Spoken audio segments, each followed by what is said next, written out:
Great, you're here. It's a secret, and it's a good thing I got here so fast. Otherwise, you would have missed the fireworks I prepared. Huh? That's weird. I pressed the button already. I wonder what went wrong. Gray hair, don't be so nervous. I took a mutually assured destruction button and repurposed it into a sky full of sparkles button.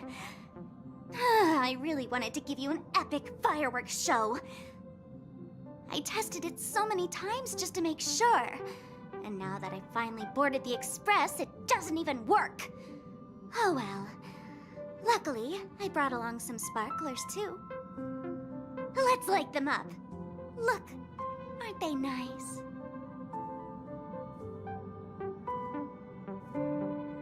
Wait, hold up. Where are you going? Don't leave!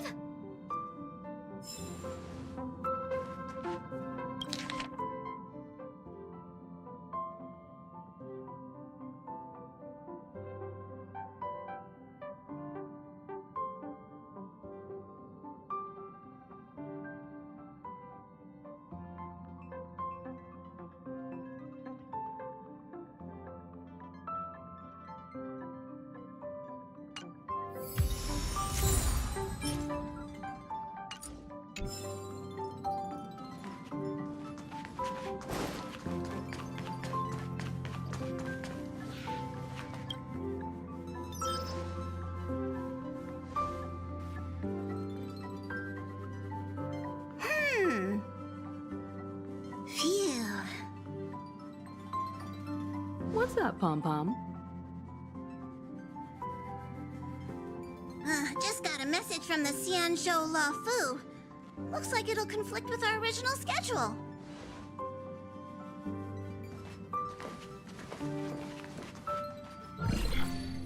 It's been a while, my friends on the Astral Express. How's your trailblazing expedition going? Soon, the Xianzhou La Fu will be holding the Luminary War Dance. Those who have aided the La Fu in overcoming the crisis are cherished allies of the Xianzhou. Thus, on behalf of the Seat of Divine Foresight, I'm extending an invitation to attend the ceremony. Your presence would be greatly appreciated. Well, things aren't getting lively. We've barely recovered from the family's Charmony Festival, and we're already being invited to another special event.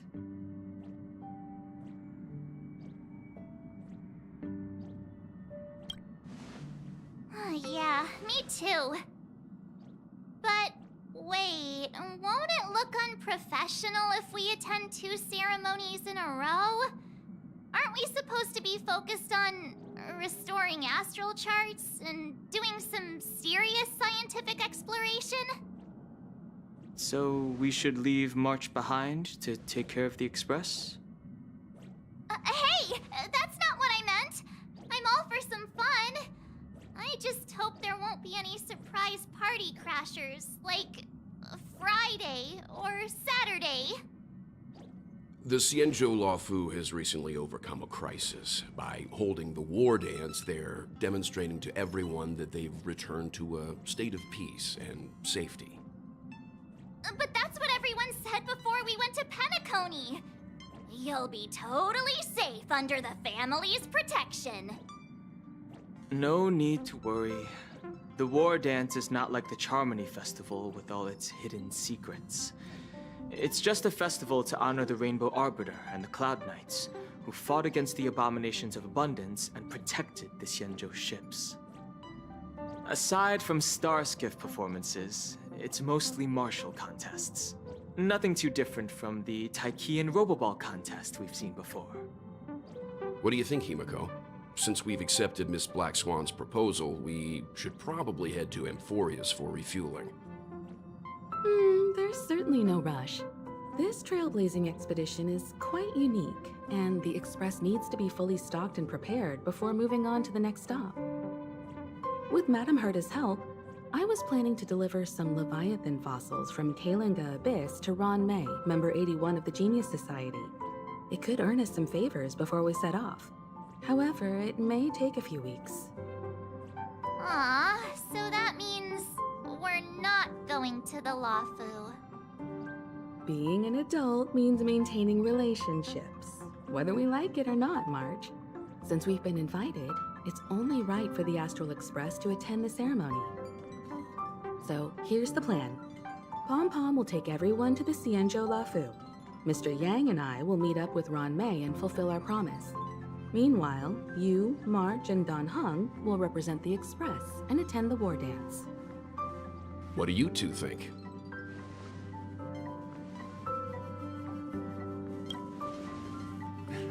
I don't hear any objections. Now that everyone's on board with the plan, it's time to warp to the Xianzhou Lawfu.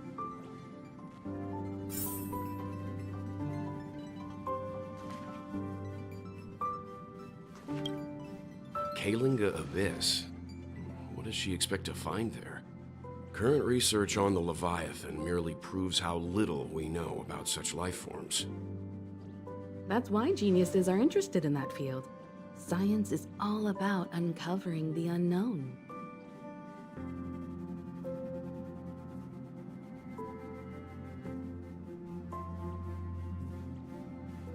Don't miss us too much.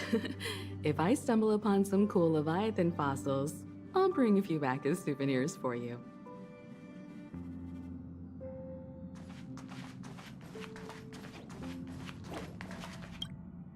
Himeko really knows how to convince people.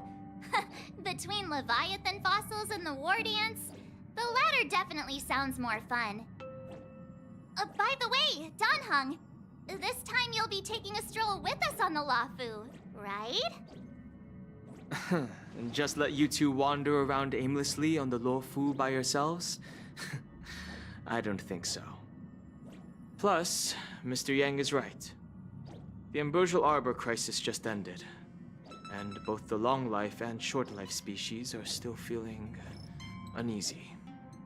And that's why Jing Yuan wants to organize the war dance, to show that the Xianzhou Lawfu is stable and safe. And since he has extended an invitation, it's only right that I visit my old friend.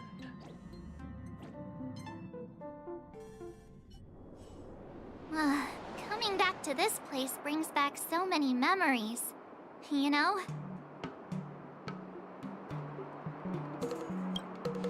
Hey, I'm not actually gonna recite a poem.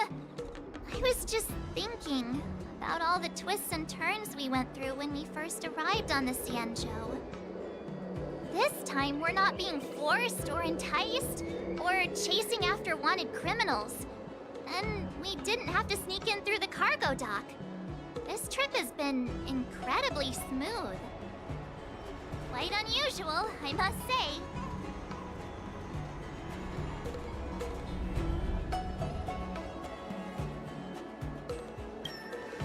Such is the fate of us nameless, I suppose.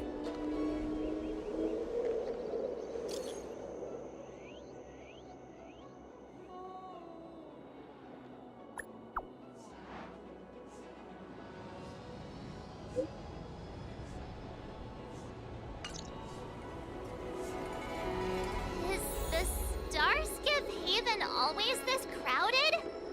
Oh, there's so many people here. I can barely hear anything. Yenqing said...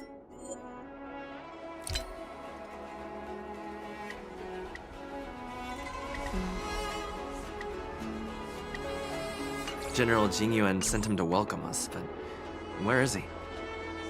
Let's wait for him in front of the loom. It's the most prominent landmark on the dock. Hey, you guys! Hold on a moment.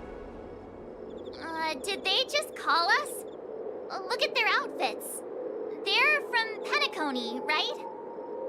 Are you familiar with the Xianzhou Lawfu? We know a little bit about it. What do you need? We're from Penacony. Maybe you've heard of it. We came to this ship to gather interesting materials for making dream bubbles. Oh, we just left there. Oh, talk about coincidence. That's great. Do you know any must-see attractions on the Lawfu? locals were all like, come on, there's nothing worth seeing on the Lafu. It's so boring here. Ha! Can't blame them. If someone asked me what's there to see on Penacony, I'd probably struggle to answer too. That's why we're asking fellow tourists. Most of the tourists around at the moment are here to attend the war dance. And that's why we're here too. Yeah, we know about that ceremony. But isn't the fighting ring still closed? I've heard the ring was actually converted from a huge decommissioned Lafu fighter jet. The Radiant Feldspar is bigger, I guess. But for now, all we can do is wait until the war dance starts in a few weeks, before we can board it. We've still got work to do, so we can't just sit around waiting for it to start. That's why we're asking you about some must-see attractions. We're looking for unique experiences that you won't find on Penacony. Our clients love these kinds of dream bubbles the most. You're the expert here. Give them some suggestions.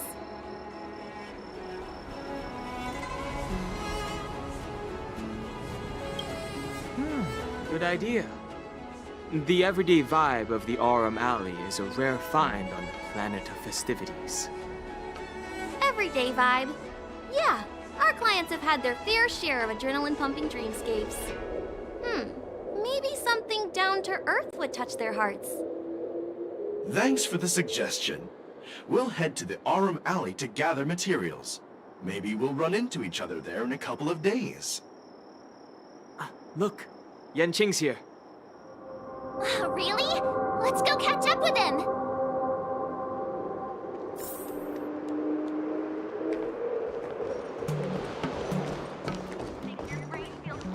Here you are! Everyone, this way!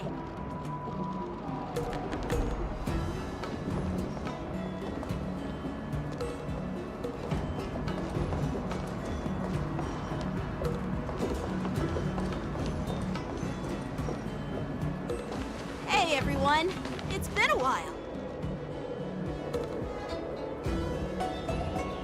It doesn't feel like it's been that long since we last saw you. But, Yanqing, are you? What's up, Miss March? They say kids grow up really fast. Yanqing, are you a little bit taller than before? We've only been away for a few months.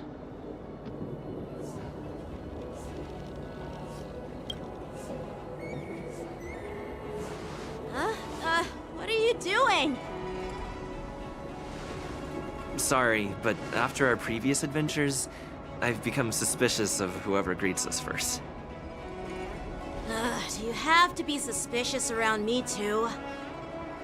You know, the last time we came to the Xianzhou, the first person who greeted us was... I get it. Better safe than sorry. Seriously, I've never seen the Lafu so lively before. I was a bit worried that holding the war dance right after the Ambrosial Arbor crisis might be too soon. But seeing the bustling Starskiff Haven, I understand why General Jing Yuan chose this timing. Yep. There's people from other delves and travelers like you three who've come from afar. With the war dance coming up, there's a huge number of visitors pouring into the Starskiff Haven. The Cloud Knights are working hard to keep the security tight. The General said this ceremony would help the Xianzhou Lafu recover from the crisis. It's a way to showcase our martial spirit, reassure people, boost morale, and attract visitors from other planets to promote trade and peace. By the way, the Xianzhou Alliance places great importance on this ceremony too. The Xianzhou ships, the Zhuming and the Yaoqing, have both sent messengers to offer their blessings.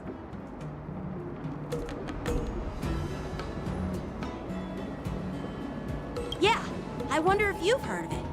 It's known as the Star Forge, and it's responsible for providing more than half of the Cloud Knight's armaments.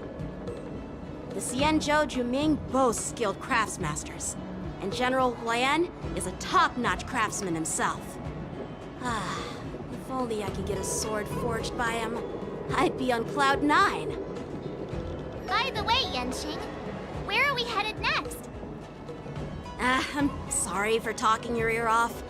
The General wants to catch up with you at the Palace of Astrum. He's been eager to hear about how the Express has been doing. It's funny how he tries to act all mature, but whenever it comes to something he's interested in, you can really see his childish side. I agree.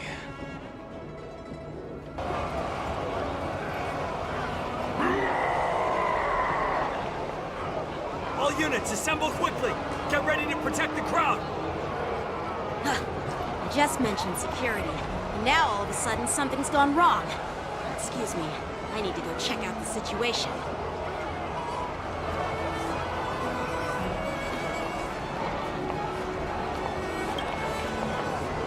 Hey, what's that supposed to mean?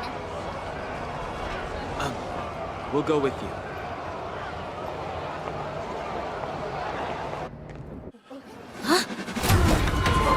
Watch out for this!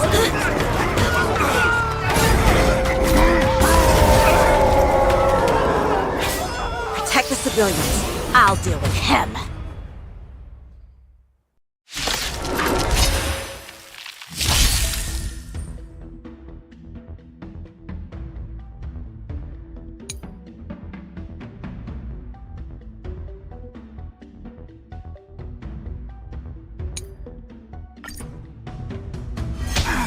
Borison? Why are there Borison here? This ends now. Il fate is dead. I'm here! Strike! Thanks. You're too good to me.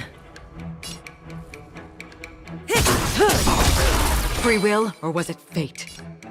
Still waters of oblivion. I weep for the departed.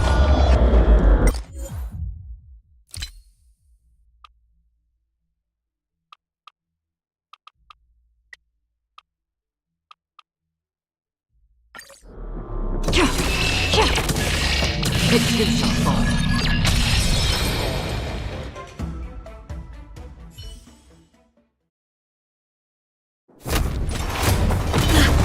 Not good.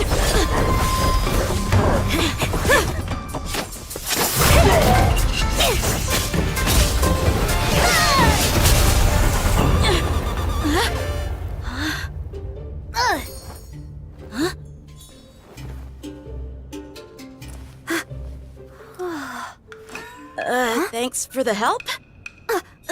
Sorry, no time to chat. Could you give me back my...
Wait!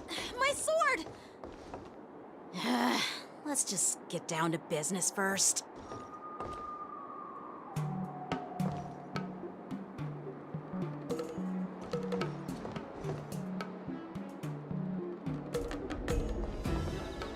I'm sorry, but I'm afraid we'll have to put our plans on hold for now. I need to find out what's going on.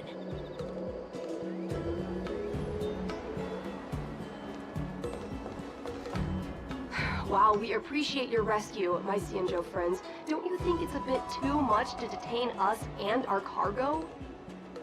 Sorry, but we've been ordered to detain you and your cargo for inspection until we figure out the source of the attack. Once we're done with the formalities, we'll let you and your cargo go. But this shipment isn't even meant for the Luofu, and it's IPC's patented technology. Who do you think you are to conduct an inspection? According to the protocol, all cargo arriving on the Luofu must go through inspection. But we didn't officially enter your dock at all. We just sought refuge in your dock because we were attacked by the Borisons. Looks like this argument could go on forever. Let's not get involved in a heated dispute that won't lead to a resolution.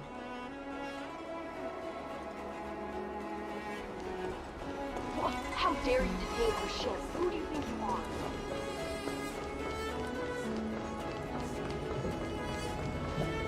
Who's in charge here? I need some answers. It's my fault. We let our guard down for a moment. I take full responsibility. With the war dance approaching, safety should be a top priority. Now, tell me, how did Borisin prisoners end up in Starskiff Haven? According to the protocol, Borisin prisoners should be held on a starskiff and taken directly to the shackling prison under strict supervision without ever touching the ground. Who allowed a prisoner transport ship to dock at the passenger terminal? Please don't blame this, Captain. This incident involves the Zhu Ming's diplomatic vessel. Who are you? I'm Lu Jun, officer of the Patrol Defense Squad. Thank you for your help, Lieutenant Yanqing. The situation unfolded rapidly and it shouldn't be held against the captain. Here's what happened. An IPC transport ship was attacked by the Borisin just before arriving, and the Zhu Ming's diplomatic vessel came to the rescue. They fought off the Borisin pirates and imprisoned them on their ship. So, an IPC ship was attacked by the Borisin near the Luofu, and the Zhu Ming envoys saved them? Sounds complicated. Honestly, it gives me a headache too. The Zhu Ming diplomatic ship, adhering to standard procedure, docked at the passenger terminal to hand these criminals over to the Luofu. You know, with all the outsiders flooding onto the Luofu, the starskiff lanes are under immense pressure.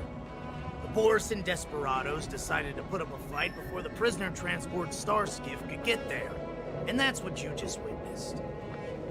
We'll make sure these prisoners are sent to the shackling prison as soon as possible. I see. It's an unusual situation indeed.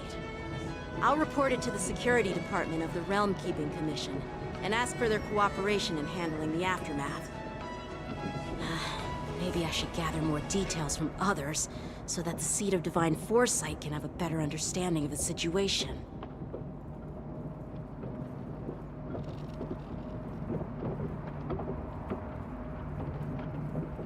Oh, you look much maturer now, Yanqing. Please don't tease me, Miss March. The situation on the Xianzhou before the war dance is like a calm lake that can be disturbed by even the smallest pebble, capable of generating far-reaching ripples with even the slightest disturbance. What are those people? I mean, those monsters we just dealt with?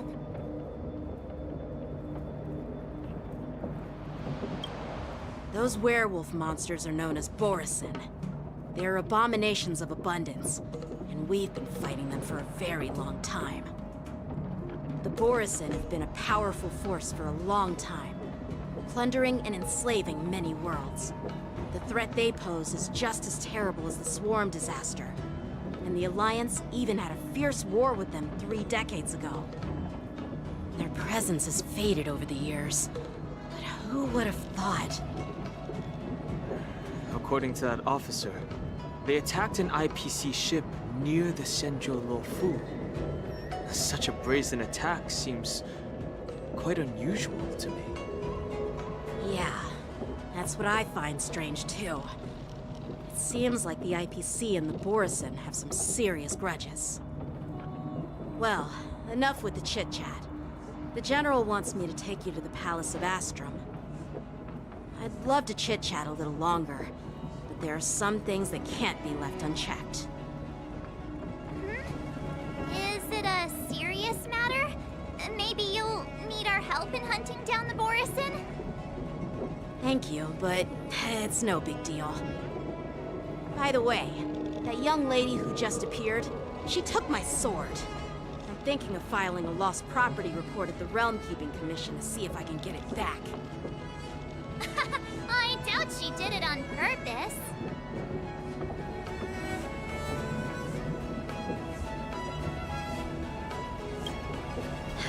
Don't remind me. I just zoned out for a moment, that's all. All right, let's not keep the General waiting. Don't worry. There aren't many people out there with that kind of talent. It shouldn't be too hard to find her.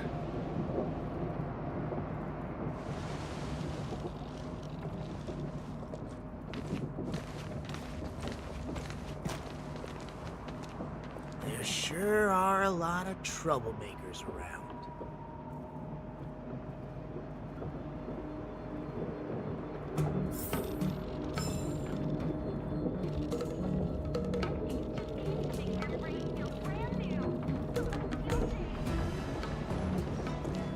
Those guys. We'll see to it that these criminals are sent to the shackling prison as soon as possible. Thanks. By the way, you're... Well, I'm just a junior officer. I recently returned to the Law Fu from the front lines, and listen, these guys are terrifying. Success.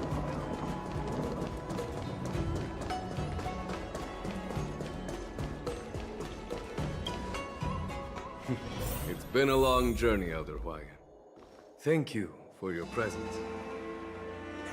Don't mention it. Thank you for taking the time to welcome me.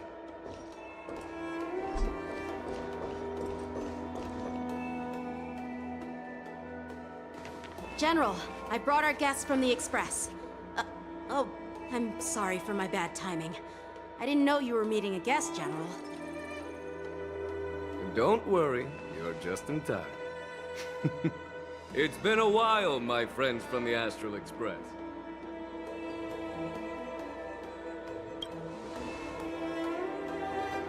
Oh. Well, it's an honor to be in your dreams, my friend. Allow me to introduce you to General Hwayan. He's the Arbiter General of the Xianzhou Zhuming, known as the Flaming Heart. No need to be so formal. I'm just a tourist here, no different from other tourists who've come to attend the ceremony. Elder Hwayan is not only one of the Arbiter Generals, but also the Furnace Master of the Artisanship Commission. Besides his martial skills, he excels in forging various weapons. Such talents are unique, even among the Arbiter Generals. Be it Arbiter General or Furnace Master, these are merely titles given to me long ago. I've retired several times already, but with the current change in circumstances, the Marshal has called me back to duty, and I had no choice but to answer the call. Well, in the end, I'm to blame. Living such a long life naturally brings its share of disapproval. It's an honor to meet you, General Hwayan. It's my honor to meet you, General Hwayan.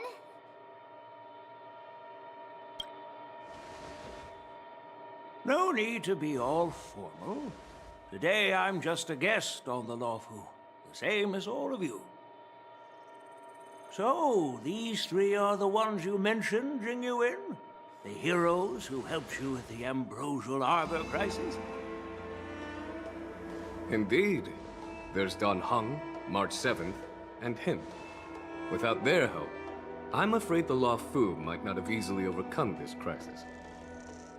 So, the Imbibitor Lune's reincarnation has returned to the Lawfu and will attend the war dance. I'd love to have a drink with you should the chance present itself. You're more than welcome, General Huaiyan.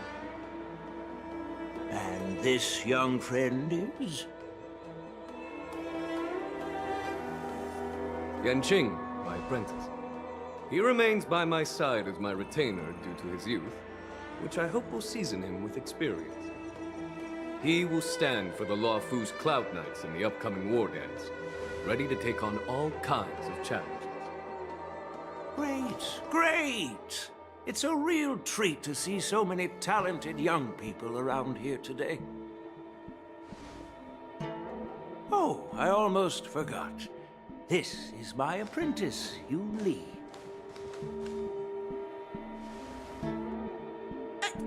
It's you! Oh, it's you. Hello. Oh, you two already know each other? Guess we don't need any introductions, then. What a coincidence! I was afraid I'd have trouble finding this girl. Oh? Now you've piqued my curiosity. Tell me, how did you two become acquainted? She helped me capture the escaped Borisin prisoners at the Starskiff Haven. Allow me to express my gratitude for you. But when you left, you took my flying sword with you. Your flying sword? Oh, so that's why I found a dagger in my bag. Turns out it's yours. Yes, it is. Now that we've met again, I hope... Nope, that won't do. Won't do? You want your sword back, right? Well, you can't just take it back. On the Juming, when you lose your sword on the battlefield, you have to reclaim it on the battlefield. As for this little sword, it was supposed to strike that escaped Borisin prisoner. But unfortunately, its owner's agitated state caused it to fly off like a kite with a broken string, and it missed its target. By the way, if I hadn't caught it and helped it hit its mark, that Borisin prisoner would have gotten away. Hold on a second, Lee. You took my sword without even asking, and now you're refusing to give it back? So much for Lawfu's sword masters. What did you just say? If you just stepped up and took your sword back from me fair and square, I would have totally respected you. But nope, you tried to play it down, expecting me to just hand it back to you like it's nothing. In front of everyone. With all due respect, you don't honor your sword, so you don't deserve it. Hasn't anyone told you that taking without asking is stealing? If you want to settle this with swords, fine. Let's have a one-on-one duel right now. Yanqing. Well, that's more like it. Just be careful, because I'm not as easy to handle as the Borisin. You two, be quiet and apologize to Yanqing. Hey! Whose side are you on, Grandpa? I don't take sides. It's a small misunderstanding, and an apology would be too much. I've heard about the Zhu Ming's incredible swordplay and craftsmanship. Most notably, the legendary Flame Wheel Octet. Seeing Miss Yun Li, who is among those ranks today, well, I must say, she definitely has that fiery edge. Such grandiose names.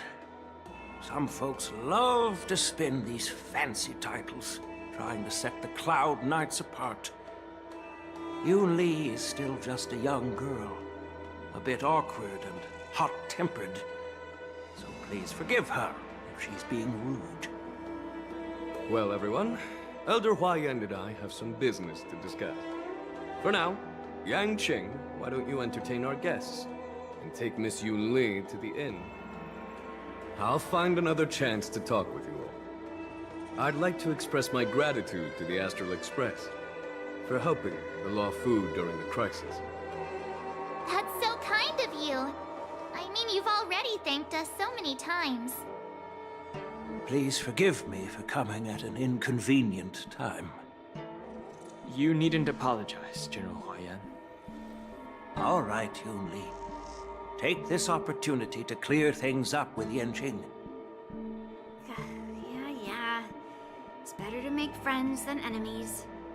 But I won't be heading to the inn just yet. I want to visit Lingsha. She just arrived in the Luofu and could use some help settling in. Yanqing, once you've helped our guests get settled, go to the Artisanship Commission for me. I've heard about the attack and the detainment of the IPC ship. Qingzu sent word that the IPC members are protesting and wish to have their cargo back. See if you can calm them down. Don't get aggressive. Just make it clear that the Xianzhou Luofu has no intention of violating their rights. I'm on it.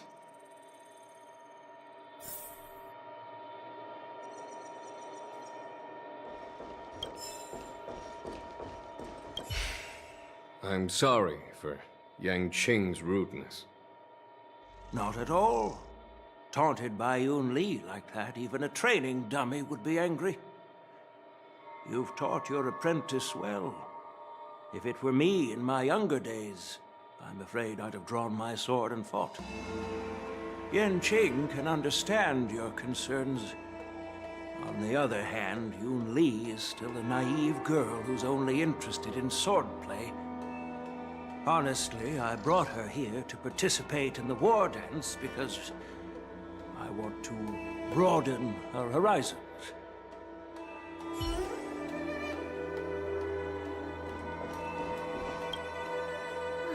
This trip is totally worth it. Compared to the Juming, the Luofu is so much livelier. But it's a shame the Luofu swordmasters don't seem that great. Glad to meet you too. Are you here to participate in the war dance? Of course.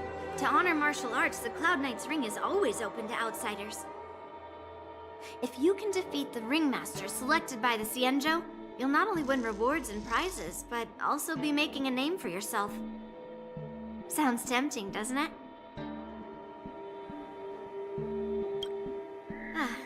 That's how outsiders refer to my peers in the Juming Cloud Knights and the Artisanship Commission. We all train under Grandpa's guidance, learning the art of craftsmanship and swordplay. That's how we got that title, I guess. Just don't mention it in front of Grandpa. He always says that empty titles bring pointless challenges and conflicts. We Juming swordmasters pride ourselves on the success of the group over the individual. I have some things to do. Besides, little Yanqing doesn't seem too happy about me tagging along.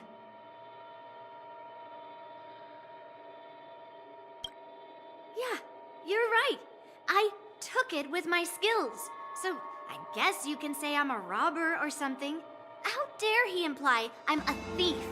Totally different.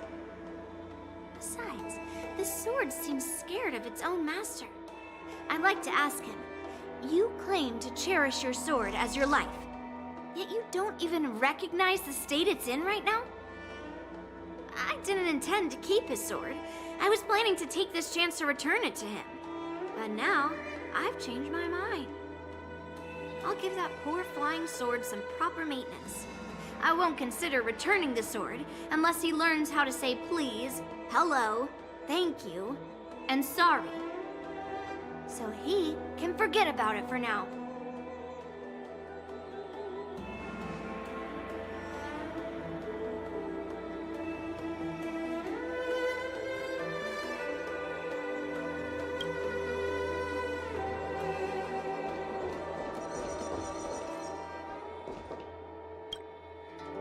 Hey, Don Hung, but that General Hua Yan...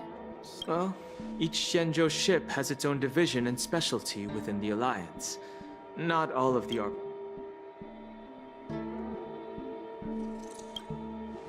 Don't you find it strange? Do Xianzhou people age? But General Huaiyan looks like an ordinary old grandpa. Is he really a Xianzhou general? Good question. He's right there. So why don't you ask him yourself? Nah, I'd like to live a little longer. We should leave. General Jing Yuan asked Yan Qing to entertain us, so obviously... This is the report Qing Zhu just sent me. Let me take a look. Looks like the General has given me a tough challenge. He wants me to try and help put the IPC's mind at ease. Well, it's not exactly a test. As Cloud Knight officers, we not only learn the art of war and martial arts, but also occasionally have to handle diplomatic disputes. It's just, you know, talking things out isn't as straightforward as duking it out with weapons on the battlefield. This is especially true when you're up against the IPC, with their non-stop corporate babble. Well, let's not worry about that for now. Shall I take you to the inn?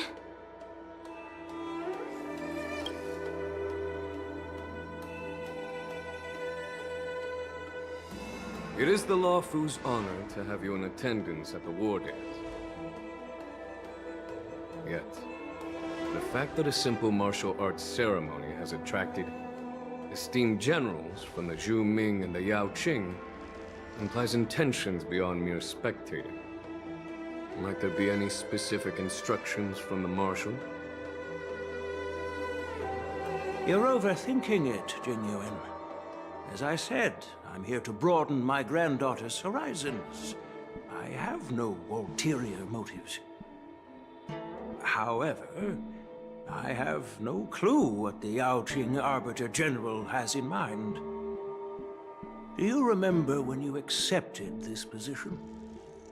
I told you that an Arbiter General's battlefield goes beyond the physical one. You'll need to lead and manage everything on the Xianzhou. The title of Arbiter General holds a weight far greater than its literal meaning. So many years have passed, and you've done well. However, longevity for the Xianzhou people can be a curse. Living too long means that every mistake you made will lurk in the shadows.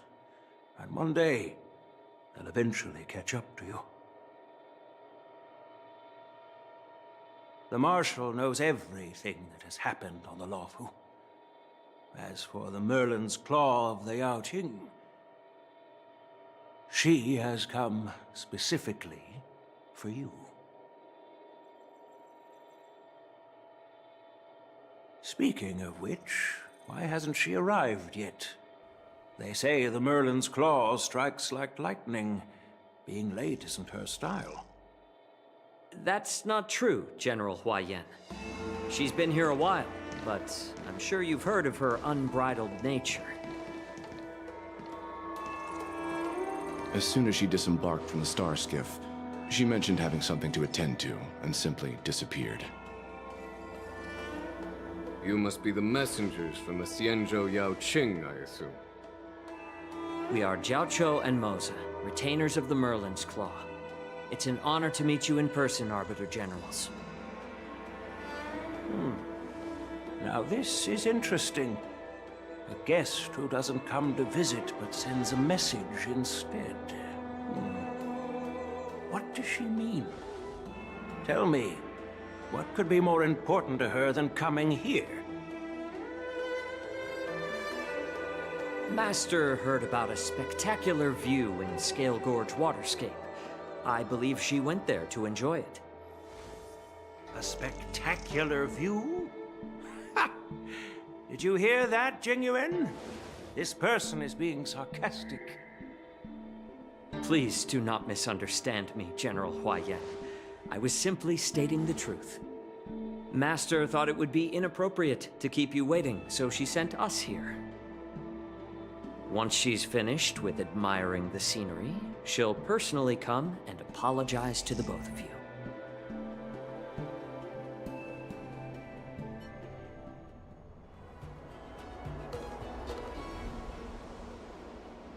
Drat, I forgot to ask Yun Li to return my sword. Unacceptable. Every sword is precious to me. If it weren't for the General's interference, I would have taught that shameless girl a lesson in swordplay. By the way, I don't know if it's just me, but the General seemed a little reserved. Could it be because of Elder Yan's visit? Reserved? Really? Maybe I'm just overthinking things. No, you're not. When I entered the Palace of Astrum, I realized that the messenger from the Xianzhou Zhu Ming was actually the Arbiter General himself. So, the messenger from the Xianzhou Yao Qing must be the Merlin's Claw herself, I presume. That's right. Well, that's what makes this entire thing so unusual. What's so unusual about it? They simply received an invitation from Jing Yuan, just like the crew, right? The war dance is just a small festival. And now we have 2 Arbiter Generals from other Xianzhou ships here. I'm afraid they're here for something more. Maybe they've come to hold Jing Yuan accountable for the Ambrosial Arbor crisis? Hold him accountable? Come on, didn't the Luofu fall victim to the disciples of Sanctus Medicus and the Antimatter Legion? Why would they blame the victim? Dan Shu's rebellion and Ventilia's scheming are merely one side of the story to the other Arbiter Generals of the Alliance. Only a single piece of incontrovertible evidence remains, creating an endless source of potential complications. The Ambrosial Arbor. Yes. It's undeniable that the Plague Mark, which was subdued by the Xianzhou Luofu, has resurfaced. But was it really a conspiracy instigated by the Antimatter Legion? Or does it indicate a traitorous intent from within the Luofu, implicating Jing Yuan himself? Once the spark of suspicion is kindled, it proves hard to extinguish.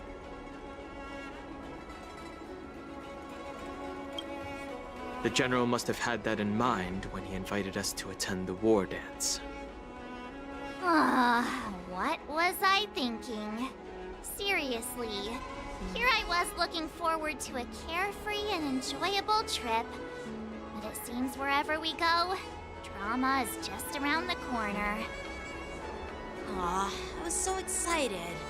I thought those Arbiter Generals were just here to see the ceremony. By the way, I heard that an alchemist from the Zhuming diplomatic ship has arrived, and rumors say that she's to be the new Cauldron Master of the Alchemy Commission on the Luofu. An alchemist from the Zhuming serving as the Cauldron Master on the Luofu? While it's not unheard of, the timing itself... Thanks to your words, Mr. Dan Heng. Now I finally see the underlying tensions. The General is under tremendous pressure right now, but I was completely oblivious to his troubles. How naive of me. Come on, don't think like that. Leave the adult matters to the adults. Even if you wanted to do something for the General, it's not like you can do anything. Did I say something wrong? Again? Miss March is right. I don't have the skills to share the General's burdens at the moment. Still, I'll do my best to follow his instructions. Let's go. Once I've taken you to your accommodations, I need to go to the Artisanship Commission to handle the IPC's protest. He looks like he has a lot on his mind. We can't just let him go alone. Why don't we accompany you to the Artisanship Commission? This is too much trouble. while I appreciate your kindness, dealing with the IPC's workers could be tricky. I'm afraid this will cause trouble for the Express. No worries. We're pretty experienced in dealing with the IPC. You've heard of the 10 Stone Hearts? We've dealt with quite a few of them, right?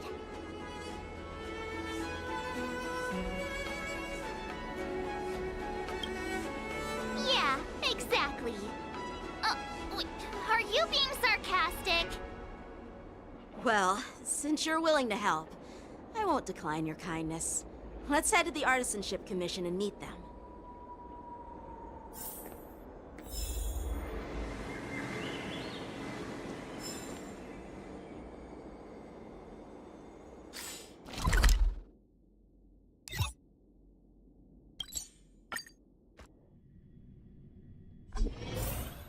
Can I really reason with you Cienjo people? I think I get it now. In your words, this is called looting a burning house, right? But I am trying to reason with you here. Ugh, that toxic voice sounds familiar. Haven't I heard it before in Arum Alley?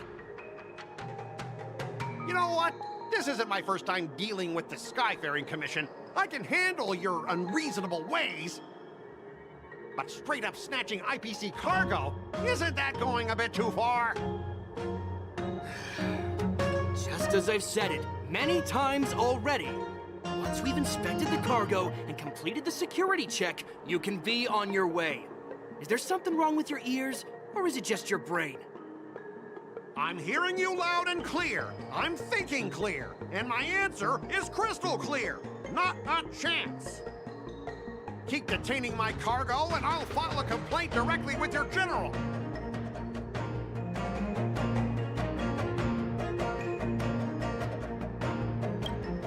You jerk! Who are you calling a dog? Wait, why are you here? Staying on the Cienjo, are you? What terrible luck! Wherever you go, disasters aren't far behind. Aren't you the guest from the Astral Express? What brings you and Yanqing to the Artisanship Commission? Trouble caused by the IPC? I'd say it's caused by the Skyfaring Commission. Looks like you've met this IPC worker before. I'm not sure if that's a good or a bad thing. I was sent here to deal with the IPC protest, Miss Shikwe. What's going on here?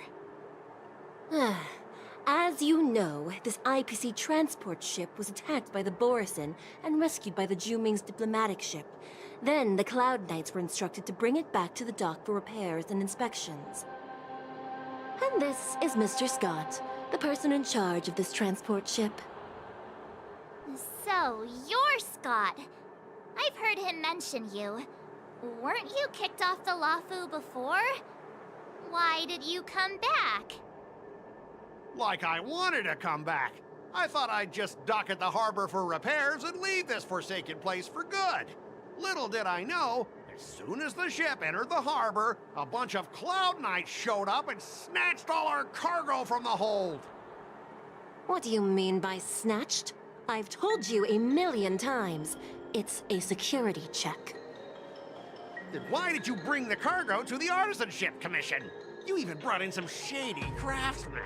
It's obvious you're trying to steal the IPC's patented technology! Listen here. Firstly, the Skyfaring Commission detected dangerous items that could possibly be weapons in your cargo hold. That's why they called me here, to double check. Secondly, where the heck did you get the idea that I'm a shady craftsman? Even if there are dangerous items, what do they have to do with you? It's not even being shipped to the Lafu. We'll just fix the ship and be on our way. We won't unload our cargo here. But you'll have to stay in the port for several days before your ship is repaired and you can take off again. How can we just leave unchecked items sitting here? I understand, but we don't need to disassemble the cargo if it's just a security check, right? In most cases, we don't. However, our scans discovered that the cargo doesn't only contain machinery, but also some substance that resembles biological tissue. Biological tissue?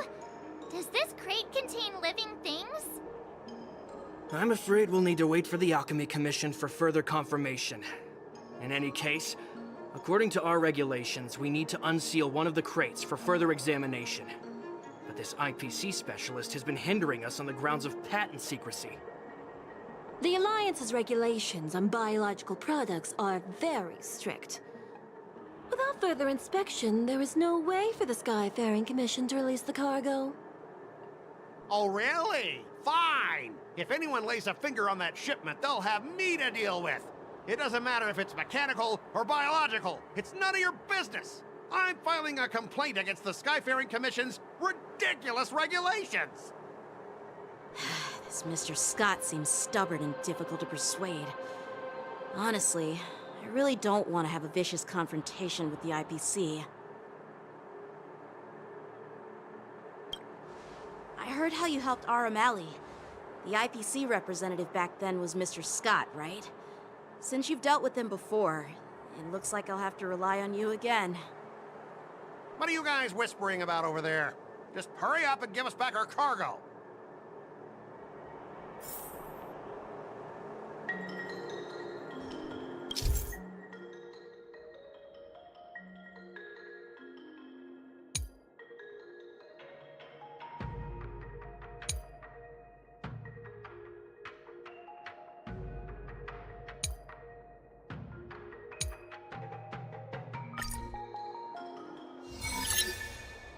As I recall, this guy won't listen to reason and can only be persuaded with intimidation.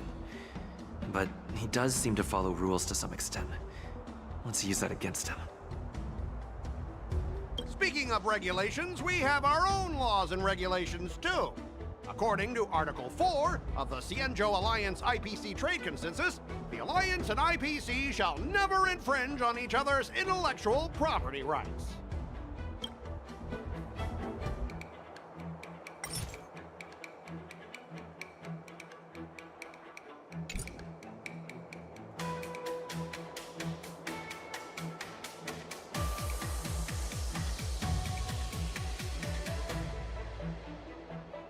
I didn't expect to see you again, Mr. Scott.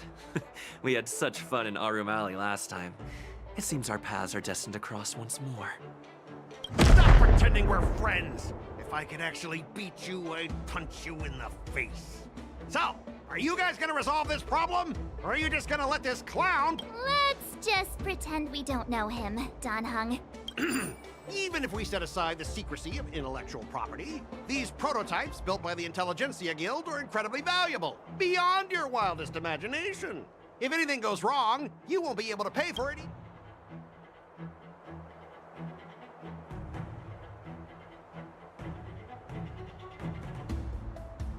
Can you give us an exact amount, Mr. Scott? If there's any damage after the inspection, the Skyfaring Commission will compensate you. The Skyfaring Commission. Yeah, they will compensate you, provided a detailed report of the damage is submitted. I don't doubt the financial strength of the Skyfaring Commission. However, this is not just about money. Besides, the cargo on this transport vessel belongs to the Intelligentsia Guild. If you want to inspect the cargo, shouldn't you at least call in a member of the Intelligentsia Guild to be present?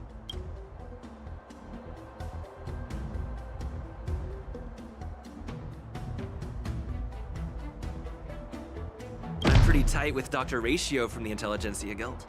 Almost like family. Doesn't that make me practically a member of the Intelligence? What's all this nonsense?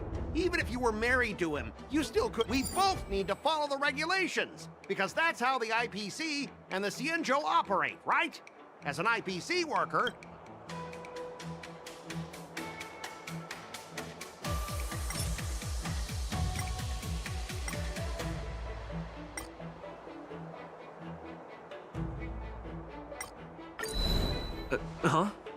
Could you repeat?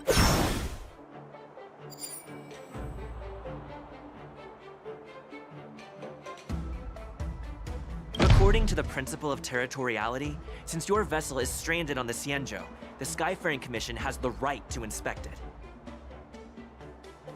Indeed. According to Article 27 of the Xianzhou Legal Code, all official and private goods upon entering the port shall be subject to inspection. Failure to submit to such inspection shall be deemed a... Huh? My synesthesia beacon must not be working, because I have no idea what you just said. Simply put, if you insist on hindering the inspection, we'll have to treat the cargo as unlawful items and confiscate it? How can you Xianzhou people be so unreasonable? If this were pure point, and incoming cargo posed a safety risk, the IPC would take it in for containment and disposal, correct? That's true. But the IPC sometimes makes exceptions. For example, they've always given special terms to Xianzhou. We both need to follow the regulations, because that's how the IPC and the Xianzhou operate, right?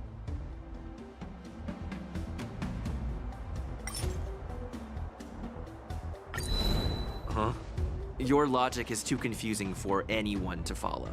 Maybe you should learn the art of communication from a monkey before you continue spouting nonsense.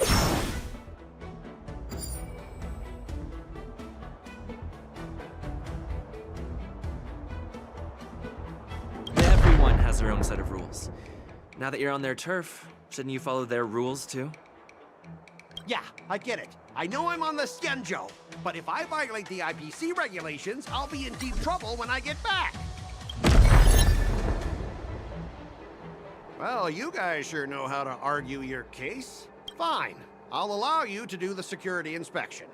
So, Mr. Scott, are you just stalling for time and planning to leave the Xianzhou as soon as your ship is repaired? To avoid the Skyfaring Commission's inspection? Well, IPC staff are free to come and go, as long as they don't break any laws. Yeah, you've got some insight there. Who are you again?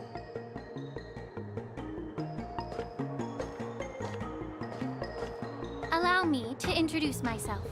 I'm Lingsha, Cauldron Master and head of the Alchemy Commission on the Law Fleet. Could she be? Yeah, she's the new Cauldron Master assigned here from the Xianzhou Juming. I received a report from the Artisanship Commission about cargo containing samples of unknown organisms. It said they needed help from the Alchemy Commission. I had nothing better to do, so I came myself. It's fine, Mr. Scott. If you really don't want your cargo to be inspected, it doesn't matter. It doesn't matter? How can you say that? Why are you being so nice all of a sudden? Well, since you're not going to check it, I'll take this crate and be on my way. Is that okay with everyone? Yeah, sure. Why should I object? Not only this sample, but all the goods on the transport ship are yours to keep. Like I said, we won't inspect them. Wait a minute!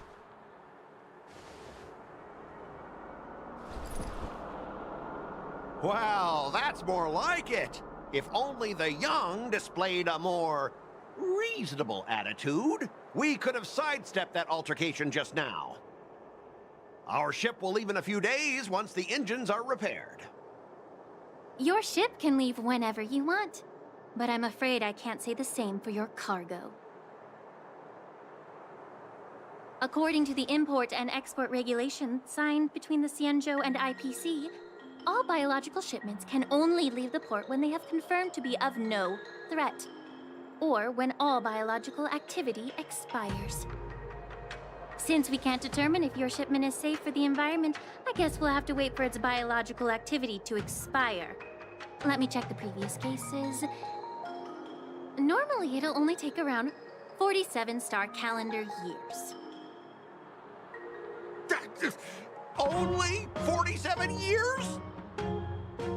Why so surprised? You're still young and full of energy. I'm pretty sure you'll live a few more decades. Have some confidence in yourself. Ha! Typical of a long-life species. Your words are dripping with sarcasm. While you may not care about time, I do.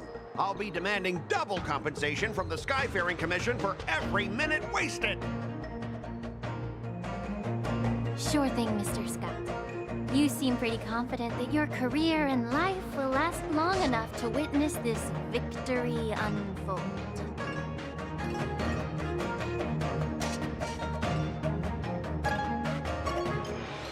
Step aside, guys. Let them do the inspection. But, Mr. Scott... Come on, we're already in enough trouble. Just let them do the security inspection. And if needed, I can always grovel before the Intelligentsia Guild later. I'm just using my head for what it's apparently good for, right?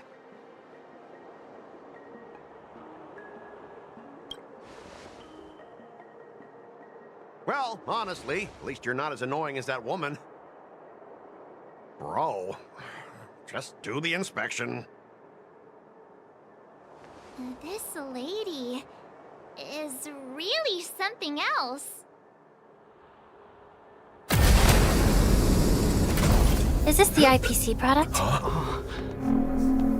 Listen up! Any damages caused by inspections will be filed with the IPC!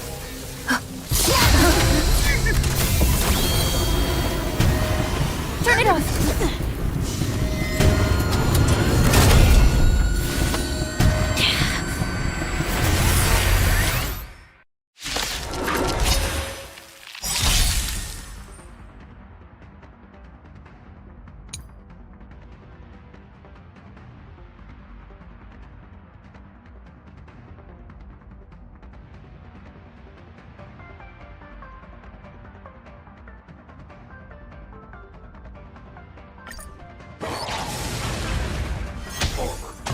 How unexpected. That was a surprise. Memories are beneath the waters lies an endless abyss.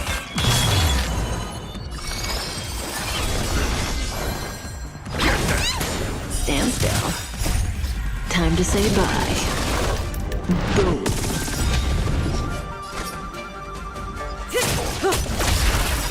I weep for the departed.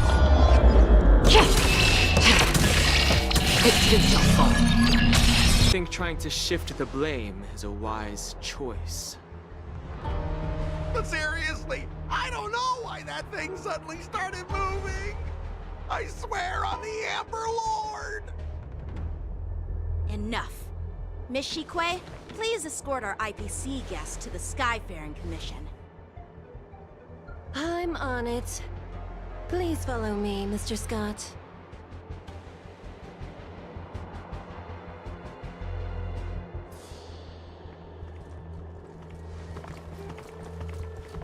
Gentlemen, our preliminary inspection shows that there is indeed hidden biological tissues inside. Just like the craftsman feared. I can't even tell if it's ingenium or biological in nature.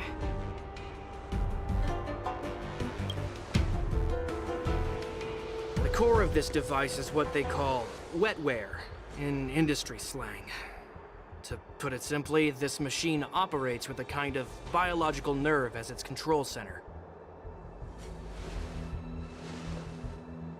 I'll take some samples for the alchemist to analyze and figure out where the biological tissue comes from. Why would the Intelligentsia Guild use such unethical technology?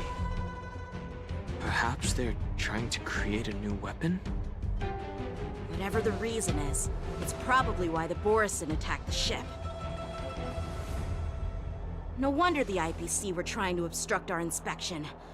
I'll contact the Ten Lords Commission and ask the judges to come and give their final verdict on this.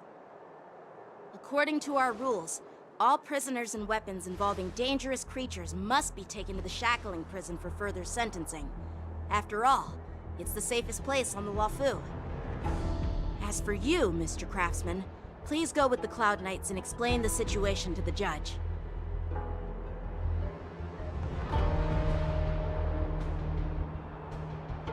I had a feeling that the IPC members would cause trouble, but I didn't think they'd be this tricky.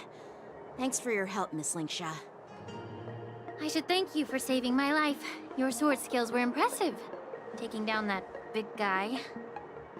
I thought the General's retainers were all burly martial masters.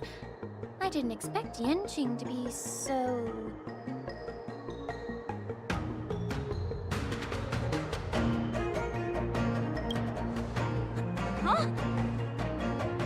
you? You must be the guests from the Astral Express, right? Saving the Lafu from that crisis. It's so impressive. It wasn't a big deal. Really. It's still early, so why don't we get some tea at the Alchemy Commission? We can discuss your suggestions for revitalizing the commission. I'd be happy to accept your invitation. And you three are coming too, right?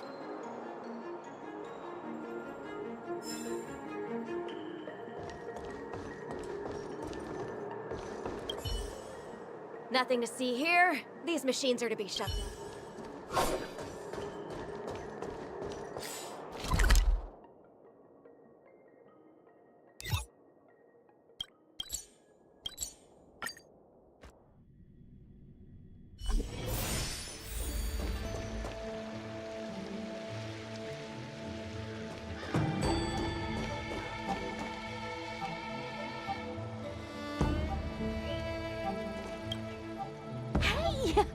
You're back!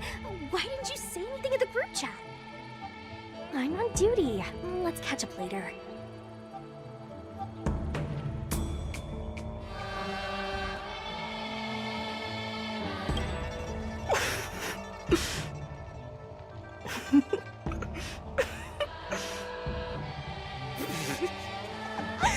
Daddy, I'm warning you. I'm carrying out my secret duty.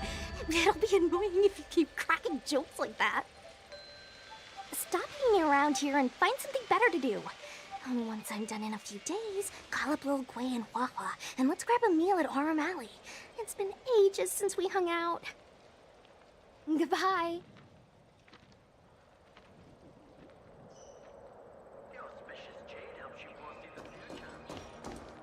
I'm here to pay my respects to the new Cauldron Master.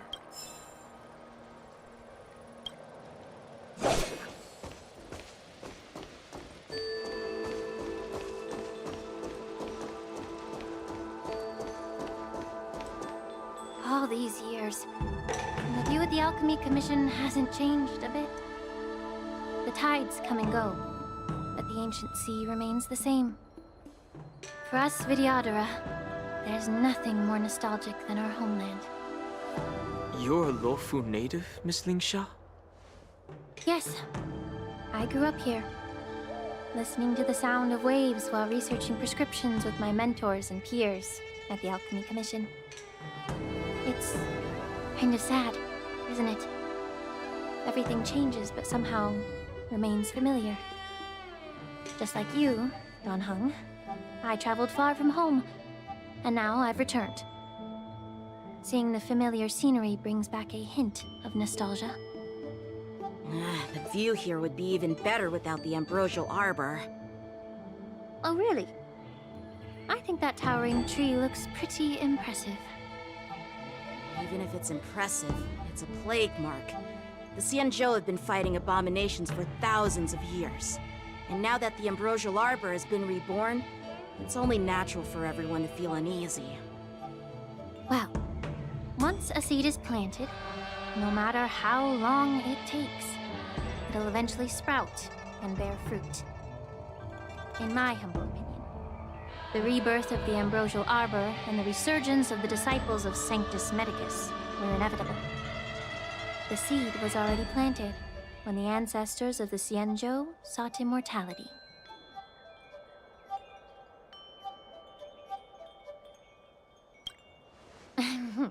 My bad.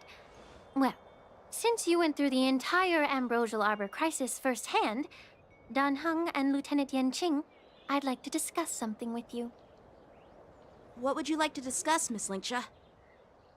I was lucky enough to be chosen by the Alliance to come in and clean up all the old grime in the Alchemy Commission. Honestly, the Alchemy Commission is riddled with problems and has reached a point where fixing it seems impossible. I'm looking to remedy this problem, but was wondering if you could provide any insights. Well, even though I'm a Vidyadharan like you, I'm an outsider, just like my companions here. I can't really say much about a remedy, but I do have a piece of advice, Miss Lingsha. The Vidyadhara and the Alchemy Commission on the Luofu have always been intricately connected. If you cannot distance yourself from these ties, Miss Lingsha, changing the situation within the Alchemy Commission may be quite challenging. I may not know about politics, but I do know that the disciples of Sanctus Medicus have been operating within the Alchemy Commission for years. If you're determined to root them out, maybe you should discuss it with the General. I see. Thank you for your valuable insights. While the Lux Arrow from the Rainbow possesses unparalleled power to sever the Ambrosial Arbor, it can't sever mortals' desire to prolong their existence. Just like how the Cloud Knights can eliminate the remnants of the disciples of Sanctus Medicus, but are unable to calm the hearts and minds of the people within the Alchemy Commission. Our Xianzhou forebears knew this well, and that's why they entrusted the duty of guarding the roots of the Arbor to the Vidyadhara. However, the Vidyadhara are still only mortal beings. 30 years ago, my mentor served as Alchemy Commission's Cauldron Master. She recognized the emerging undercurrents and sought to cleanse the source of the disturbance. Unfortunately, even though she was skilled in the art of healing, she didn't understand the human heart or how to eliminate the sickness lurking within the depths of the Alchemy Commission. In the end, she was framed and exiled to the Juming. I was also implicated and had to leave the Luofu. And guess who arbitrated the case and handed down the sentence?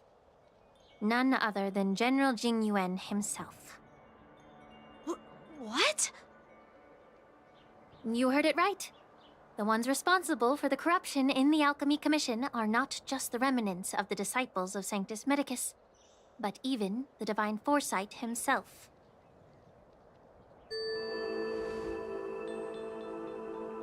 Alas, why is your face turning pale, Yanqing? Don't worry about it. I understand that when someone holds a position of power, they may sometimes have to make tough decisions. I won't hold any personal grudges against him. Besides, at our age, holding personal grudges is a luxury we can't afford. Lingsha, you're back! I've been waiting ages for you.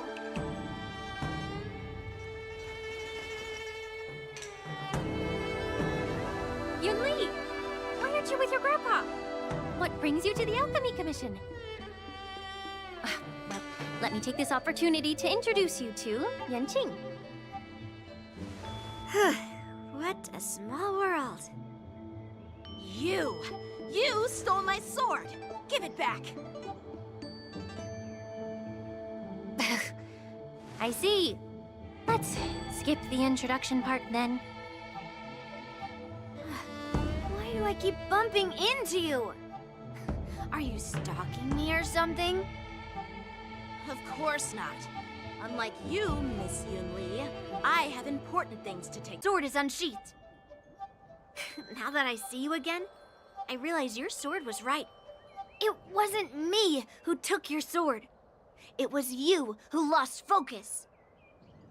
Do you really expect me to believe that nonsense? I've been taking it easy on you because you're a guest from the Juming, but you're not taking the hint. Don't people from the Juming know you're supposed to return what you've borrowed? Just look at this flying sword. Even if I gave it back to you now, it'd just be taken away again in a few hours. You know the Cloud Knight saying, a Cloud Knight must never let slip their weapon. Yes? Well, sure, I can give it back to you now, but on the battlefield, that's a whole different story. Flying sword. Fine! You don't have to give it back, because I'll take it back myself!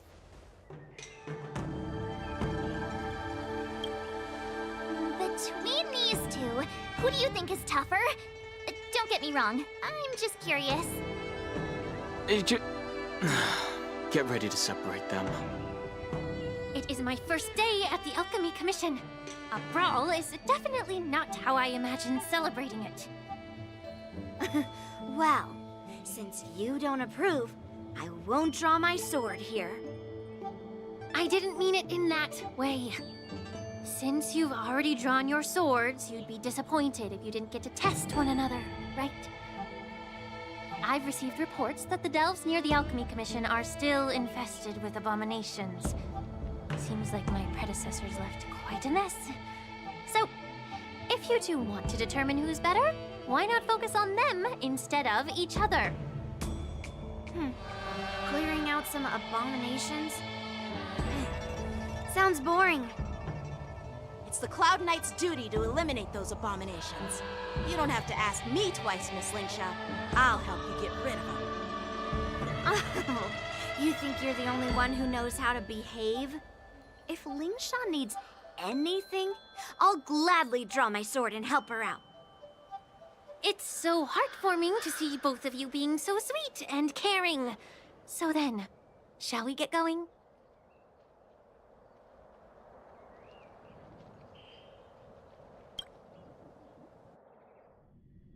Ever since the disciples of Sanctus Medicus were eradicated, their experimental abominations have been festering here. If you want a contest, I'll be the referee. The one who kills the most abominations within an hour wins. Lingsha, as always, you're still an expert in making unpaid work sound so noble and grand. It's for your own good, little Yunli. While you desire to compete against each other, I don't want to see either of you getting hurt. That's really thoughtful of you, Cauldron Master. So, are you both ready?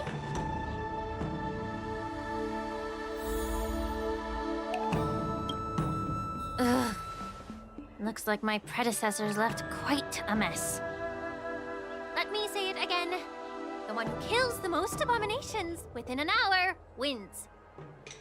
Be careful when you draw your swords, and make sure you don't hurt each other. Can we start now, Lingsha? I didn't expect someone who can't even hold on to his sword to actually have some skill. I weep for the departed. It too shall fall.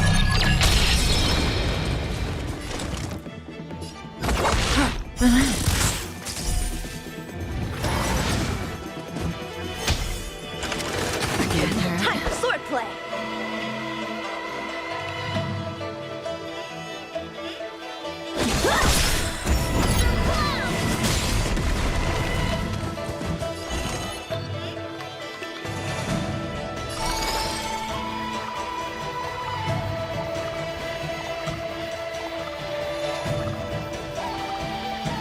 Ill tidings manifest. Say bye to breathing.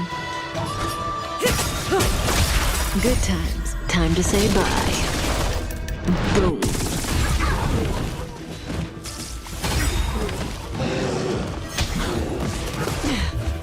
Memories of beneath the water lies an endless abyss. Another journey begins. Stand still.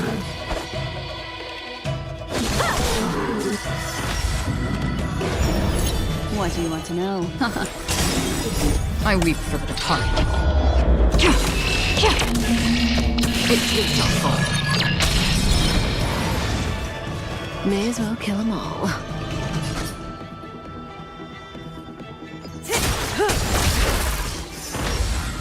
Didn't hurt.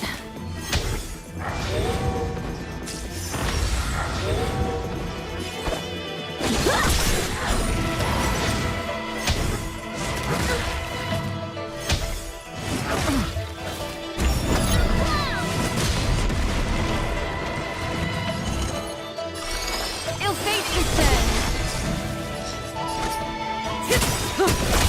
Good times. Time to say bye. Boom.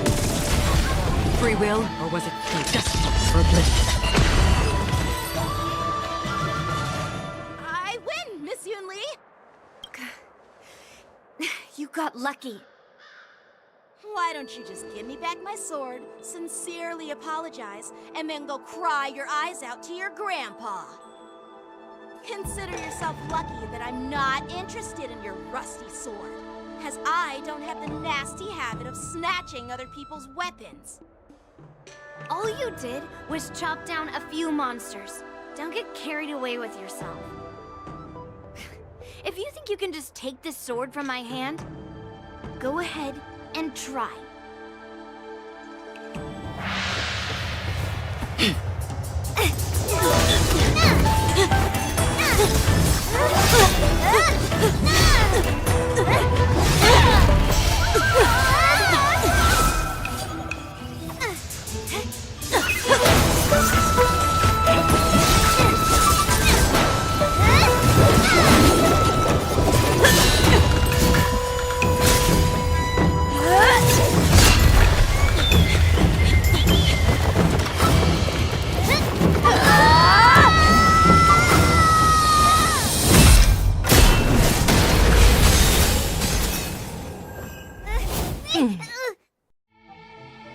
Well fought, my young friends. However, both of you have shortcomings. One of you focuses on dodging and weaving, while the other relies on brute strength, trying to take down targets with a single strike. Who are you? Me? I'm just a patient seeking medicine from the Alchemy Commission. A passerby, if you will. I thought I'd see my fill of impressive fights during the war dance. Yet here I am, able to witness a remarkable fight at the Alchemy Commission, of all places. Well, the Lawfu is never short of surprises. However, I have a small suggestion for you. Why don't you settle this dispute fair and square in the war dance's ring? That way, you can resolve your differences with a proper duel and put your grudges behind you. Grudges? No, not at all. Yunli and we were just sparring. Sparring? You summoned your flying swords and she swung her sword with full strength. No grudges between you. I don't believe it. Aha! What brings you here, Lady Fei Xiao? Have you finished your health consultation with the Dragon Lady?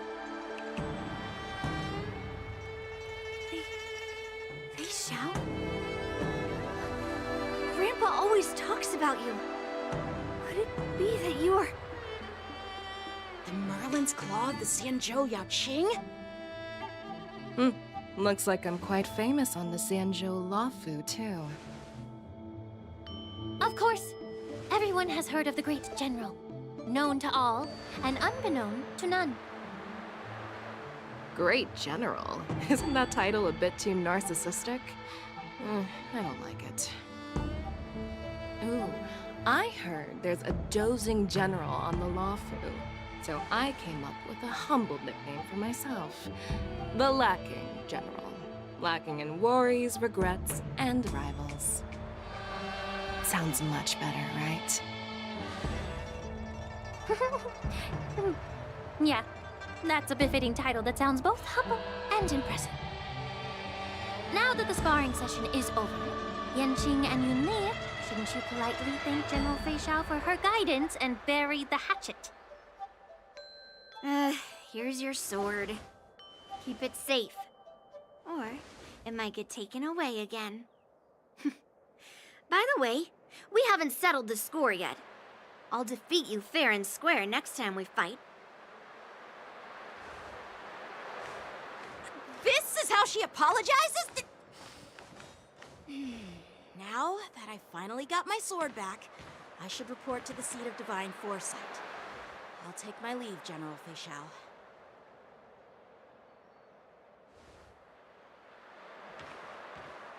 Oh, by the way, Miss Linksha, if you've got some free time, I'd like to invite you to the seat of divine foresight for a chat with General Jingyuan. I think there's more to those personal grudges you mentioned earlier.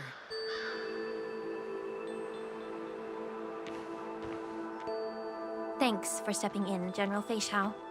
Otherwise, I'd have had to knock them out with my incense. Not at all. Just doing what you asked. How about we call it even as payment for the healer lady's consultation? Sorry, but even a general needs to pay their bills. We don't do credit here. And let's not forget, you'd have been waiting decades for a chance to see the Dragon Lady if it weren't for me. Well, you can always send the bill to the Seat of Divine Foresight and say it's for mentoring those kids. After all, it was quite the effort splitting them up. I nearly had to get tough. Now, if you'll excuse me, I need to find a spot and get some fresh air.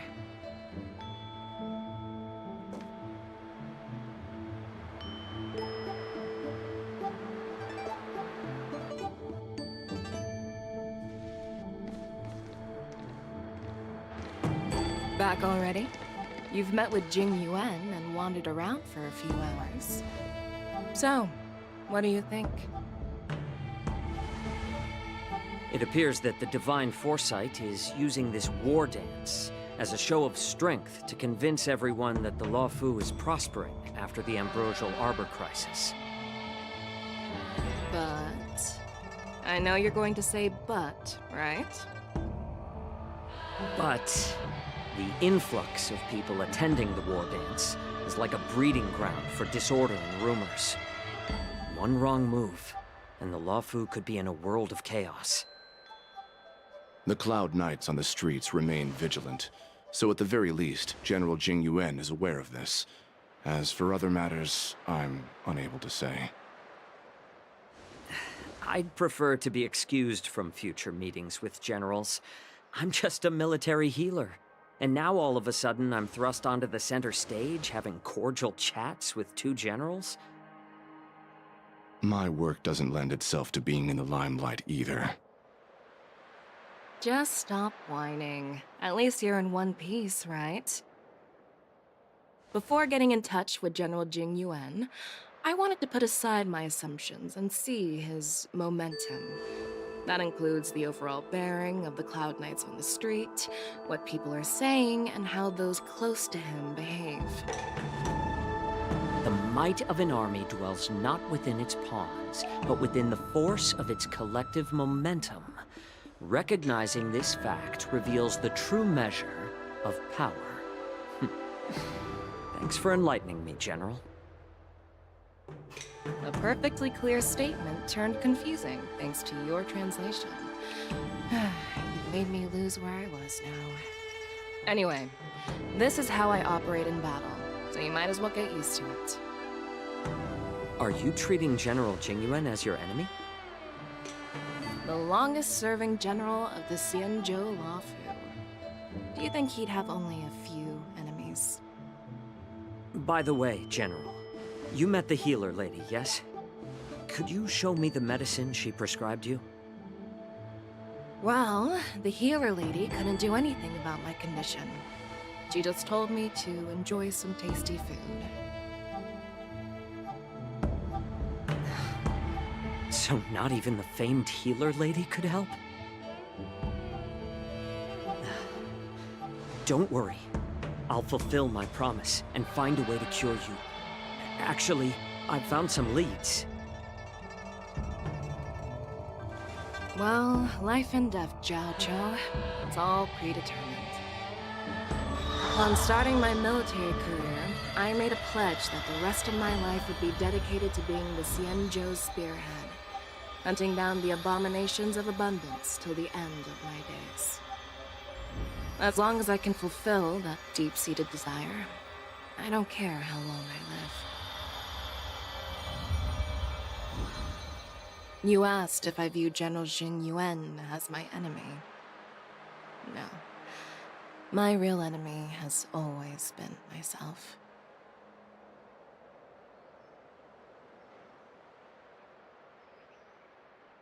Enjoy some tasty food. So, what's for dinner tonight? Jeez. You really know how to read the room, don't you? You guys figure it out for yourselves. I'm due to catch up with an old war friend I've not seen for quite a long time.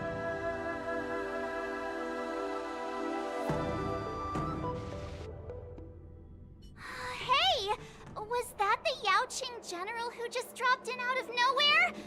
Oh, she's so awesome. I mean, when Yun Li swung that massive sword, she just casually blocked her attack with ease. Mine too. Yeah. But to go up against Yun Li is quite impressive, you know? That aura of heroism and grace, it almost makes me want to learn Xianzhou swordplay. You think so too, right?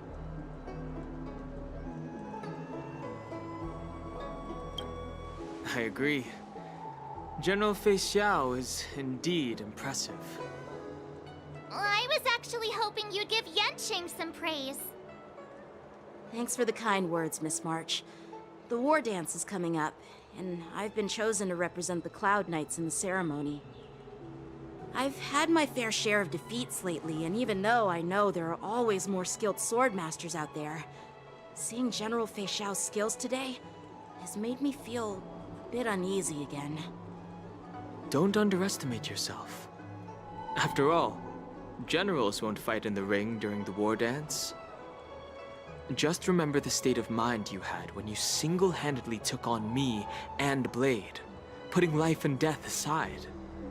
With that mindset, you can prevail against most challengers. I see. Thanks for the advice, Master Danheng.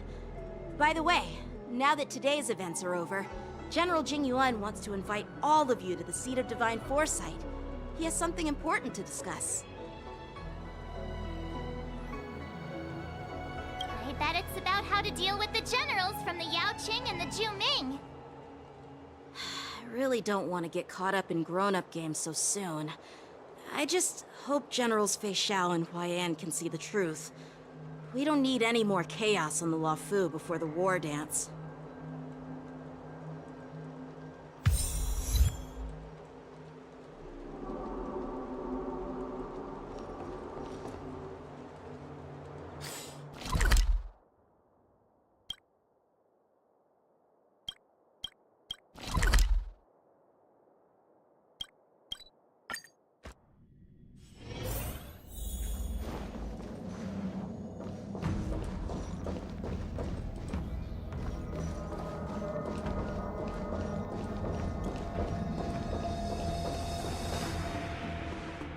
Earlier at the Palace of Astral, I introduced these guests from the Astral Express to you, Elder Huayan. But with all the people around, we only exchanged pleasantries. Now, I'd like to officially introduce them to you. These three braved great dangers, accompanying me into perilous places, defeating the chief culprit Vantilia, and uncovering the conspiracies of the disciples of Sanctus Medicus. If you wish to know more, please, feel free to ask us. Well, I skimmed through the reports about the Arbor's rebirth from the Master Diviner Hu Xuan. She's been summoned to the Yu Chui for questioning. There are a lot of doubts within the Alliance about this whole situation. But despite all that, I believe in you. Since you joined the ranks, you have repeatedly achieved remarkable feats. After the High Cloud Quintet each went their separate ways, despite the many criticisms within the Alliance, the Marshals still stood firm against the dissenting voices and entrusted the Luofu to you. Over the years, you've served the Alliance with loyalty and wisdom. You've taken down abominations in Thalassa, rescued the Xianzhou Yu Chui from a siege, and destroyed the demonic planet summoned by the denizens of abundance. I still remember those battles vividly. There are fools who doubt your loyalty. They're happy to see the divine foresight fail because it gives them some kind of sick satisfaction. They haven't achieved anything of their own, so they feed off the failures of others. But I've seen enough failures in my time, and I want to believe that your loyalty has never wavered. So, General Fei Xiao of the Yaoqing is the only one investigating the Ambrosial Arbor crisis on behalf of the Alliance? No. I am too. This old man's words always catch me off guard. The Marshal ordered me to come to the Xianzhou Laofu, but the document only says, attend the war dance and listen to Fei Shao's questioning.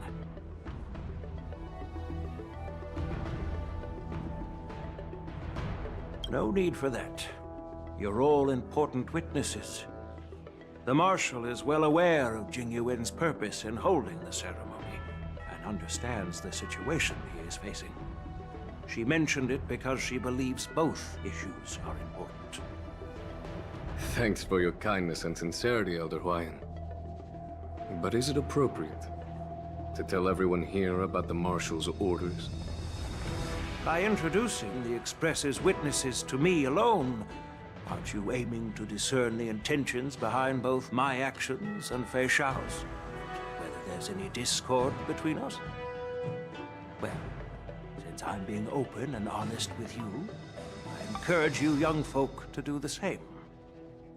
As for the Ambrosial Arbor crisis, all I need to do is listen. General Fei Shao will be the one asking the questions.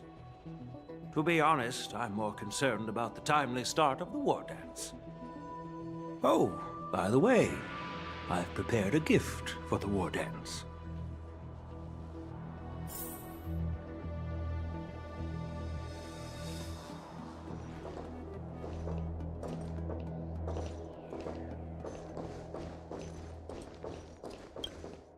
Yes, it's this case right here.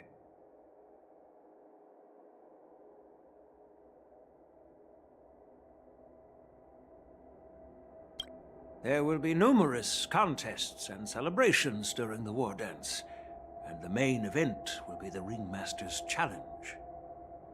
The host will dispatch a skilled warrior to take on challengers from all over the cosmos, showcasing the excellent martial arts of the Xianzhou Laofu.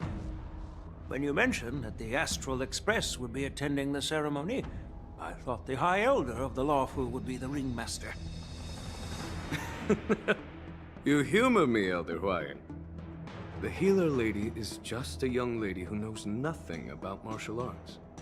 How can I assign her as the ringmaster? I'm no match to you when it comes to joking. What's this box for? Why don't you open it, General Huayan? This sword case is intended for the War Dance's award. It's empty now, but in a few days, a precious sword will be delivered and stored inside. I don't mean to boast about our skills, but this sword represents the pinnacle of the Zhuming's craftsmanship. It has a legendary history, full of heroic tales from foreign lands, tales that are too detailed to be summarized in just a few words. Since the delegation delivering the sword hasn't arrived yet, I'll just leave the case here for now. I've been wondering who would be worthy of such a sword. And then it hit me. I can award it to the champion of the Ringmaster's Challenge. The ceremony's champion is sure to be a perfect match for the sword. Moreover, I hear that Yanqing is an excellent swordmaster, and that he will be representing the Laofu as the Ringmaster. So it seems like a perfect gift for him. Thank you for your generosity, Elder Huayan. If you want to give me a sword, just say the word, Grandpa. No need to beat around the bush. You've got confidence, my girl, but I don't think you can best Yanqing. I know you're all about swords, Miss Yunli. It's just a shame that it's the sword that ultimately chooses its rightful master. Yeah, and even if someone gets their hands on such a precious sword, it'll probably end up in someone else's. The outcome of our duel at the Alchemy Commission is still up in the air. Since you're interested, why don't you represent the Xianzhou Juming and challenge me in the ring? That's exactly what I had in mind. Nobody knows who's gonna come out on top. It could be me, could be someone else. it'll probably be me. But whatever happens, it won't be him. Not to be rude or anything, we've been watching their drama. I'm dying to find out who beats who. Quiet down. We have other guests here. I've prepared this sword to add some excitement to the ceremony, not to have you two squabble. It's not a good look for the Alliance. While you both seem confident that you'll win, you need to remember there can only be one winner and one loser in the ring, which could lead to hard feelings. Naturally, I have an idea. We don't know who the winner will be, and it might not be either of you. But if you're eyeing that prize, you'll need to work together. I want you to take on an apprentice who will take part in the war dance and win at least one match. How does that make sense? In my humble opinion, while a Cloud Knight is commendable by securing victories, it's even more so to pass on your skills and spread the way of swordplay. I'd be greatly pleased if this apprentice could represent the Express in the war dance by displaying their Cloud Knight flair and prowess. Well, Elder Huayan's idea is quite interesting. Imparting swordplay skills requires teamwork, and both the winner and the loser will learn a valuable lesson regardless of the outcome. The question is, whom should the two of them take as an apprentice? Huh? Who? Wait, me? I noticed just now that Miss March seemed quite interested in the outcome of your sword fight. So I thought, why not teach her the art of swordplay? Oh, wait. Are you serious, General? Why am I being dragged into this all of a sudden? I've never practiced swordplay before. I'm a total newbie. You really think I can learn it? Well, you'll probably realize I have no hope and give up on me. And that'd be so embarrassing.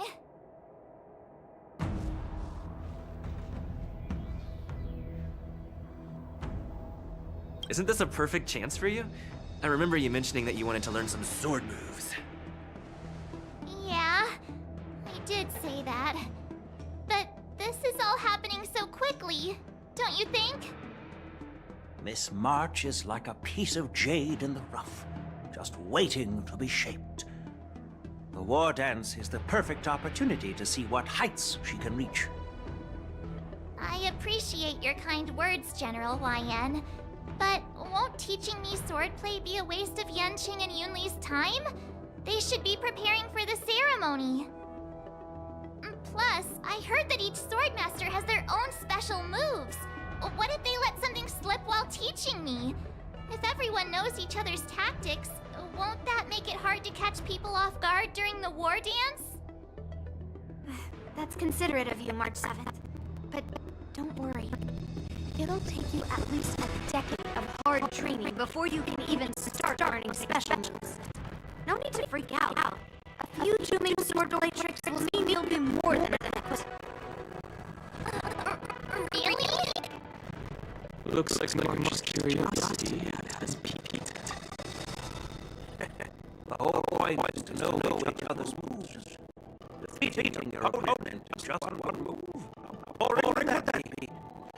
So Miss Yunli has already agreed. What do you say, Yanqing? General, I haven't graduated yet. How can I be qualified to teach swordplay to others? So you're admitting your defeat, huh? If you're not even confident to teach, why don't you let me be the ringmaster instead? Yanqing, teaching an apprentice is also a way of honing your own skills and gaining insights. You've been an apprentice for years. It's about time you looked at swordplay from another perspective. I see, General. Then count me in. Now that Yanqing has agreed too, it all comes down to Miss March giving her nod. It's up to you to make the final decision, March. At least that way, I won't have to worry about you accidentally shooting me in the butt all the time. target.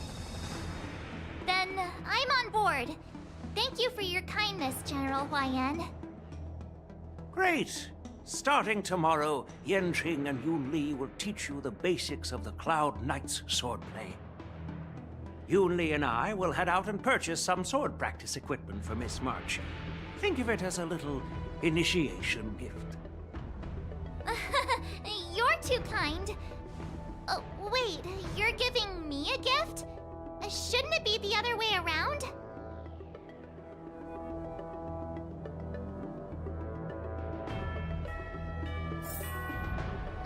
General Huayan's gone. Wait, why does something feel off about what we talked about? I think we strayed off topic. How did things even get to this point? Yeah, I brought you here because the General said he had some important matters to discuss. But how in the world did Yun Li and I suddenly become Miss March's swordplay mentors? Because General Huayan wants us to stick around on the Luofu for some time.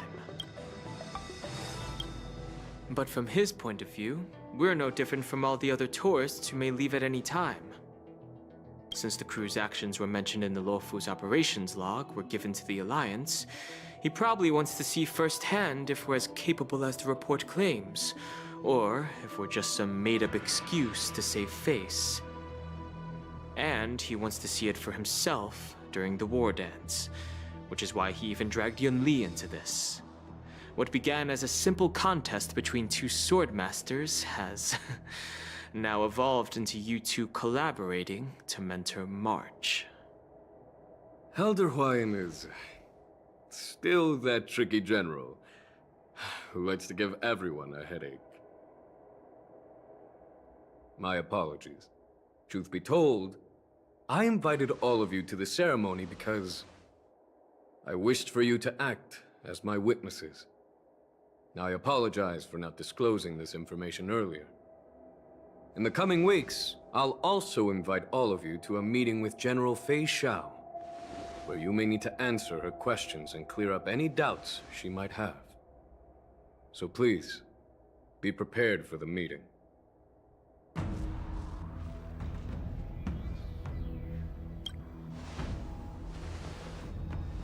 Did we do something wrong?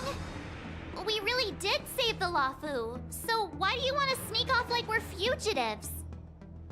Don't worry. No matter what happens, I'll stay here as a witness and answer any questions she might have. Thank you, everyone. General, I know there isn't much I can do to share your burden, but as the Luofu Ringmaster, I won't let anyone defeat me in the war dance. I know.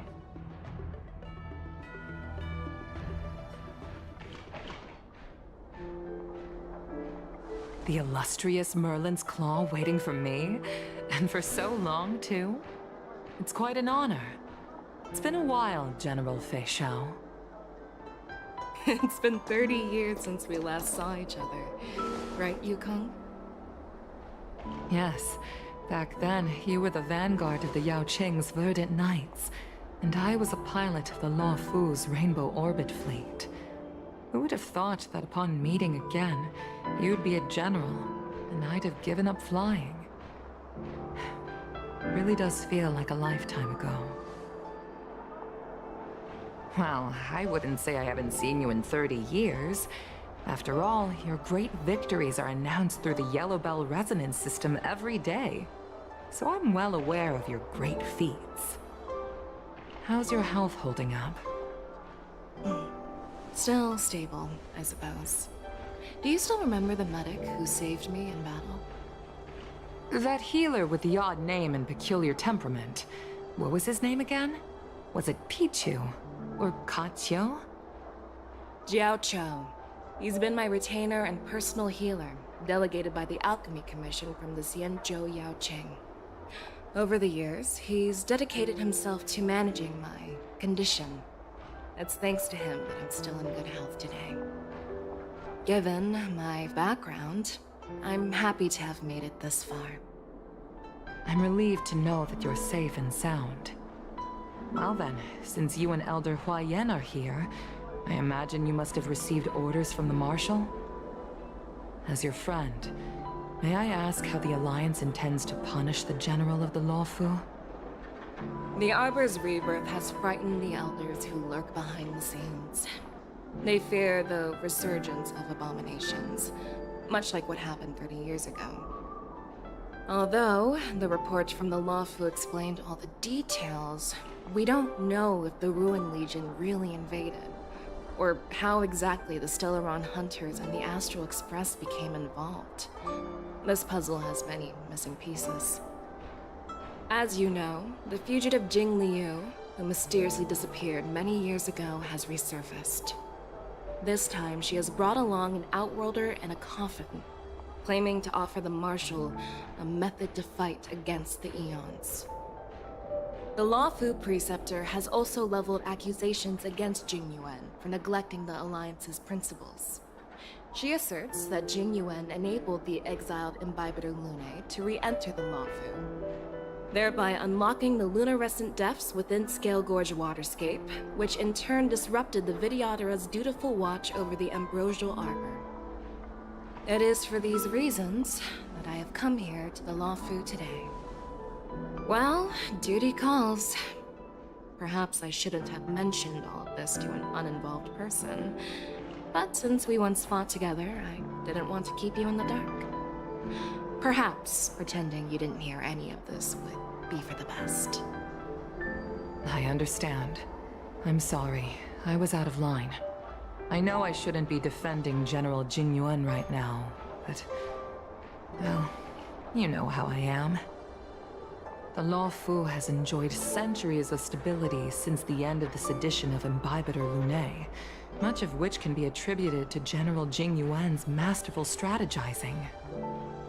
Unfortunately, for a long-life species, enduring through the ages always culminates in a failure that undoes all previous achievements.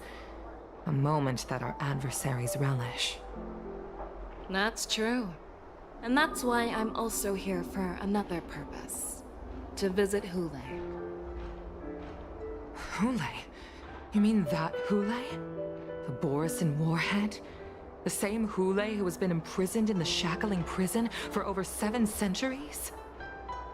The nemesis of the Foxians who will never be forgiven and shall be imprisoned until the end of the cosmos.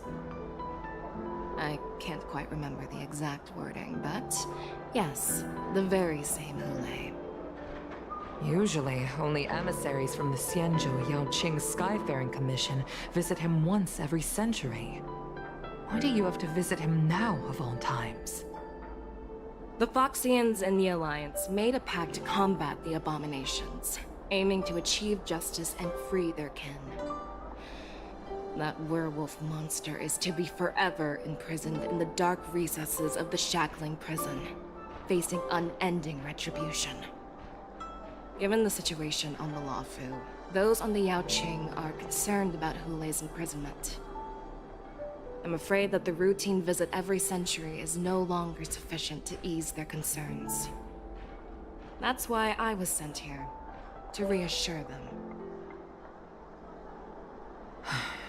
It's all bad news. Well, not everything. There might be a silver lining.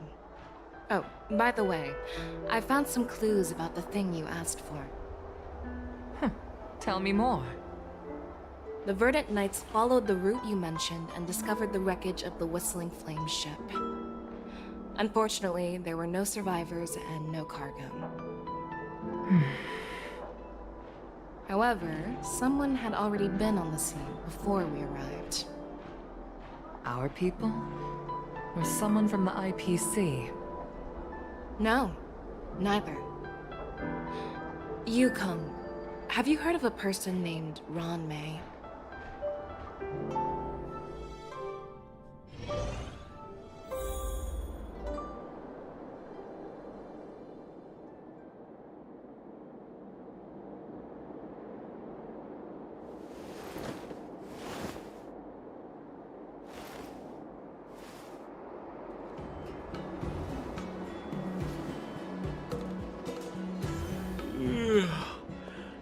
still feeling sleepy.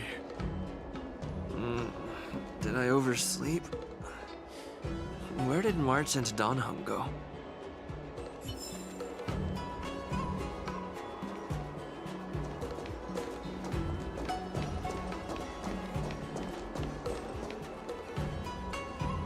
There you are.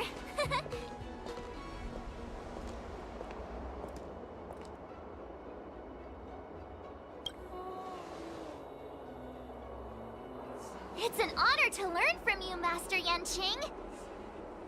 Oh, in all those immersions and novels I watched, when apprentices want to pay their respects to their masters, they usually bring fancy gifts, kneel, and bow.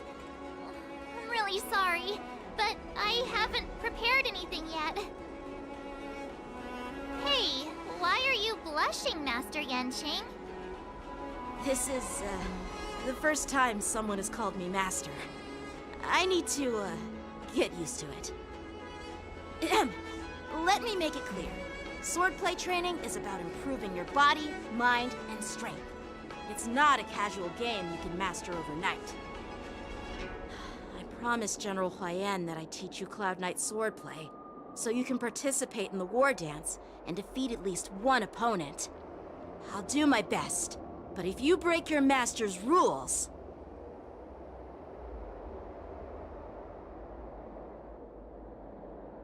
Fine.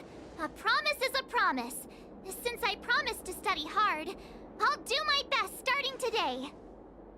Great! That's the spirit. March is in your hands now, Yanqing. Don't be too easy on her. Danheng, do you even have a heart? Did you lose it somewhere? By the way, where's Yunli? I've found a quiet spot in the back garden of the Palace of Astrum for our first lesson together.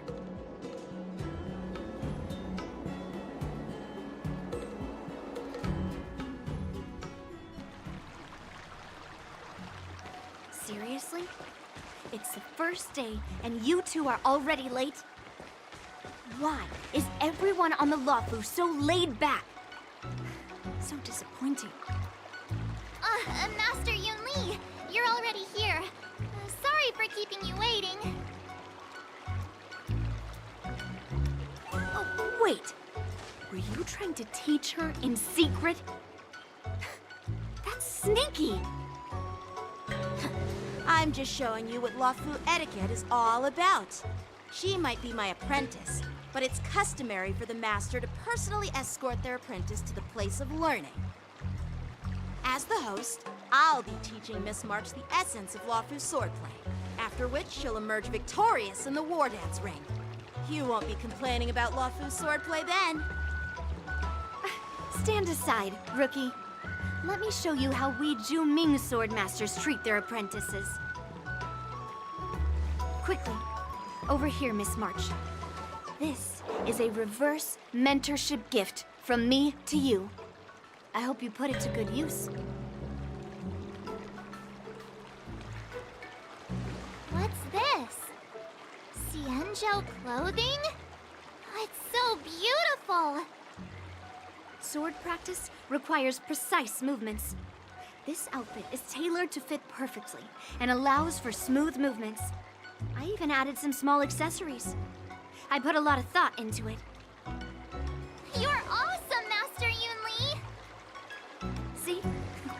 See? How can you compete with me? I'll teach March 7th the essence of Zhuming swordplay so she can win the contest with my sword skills. Actually, I've prepared something too.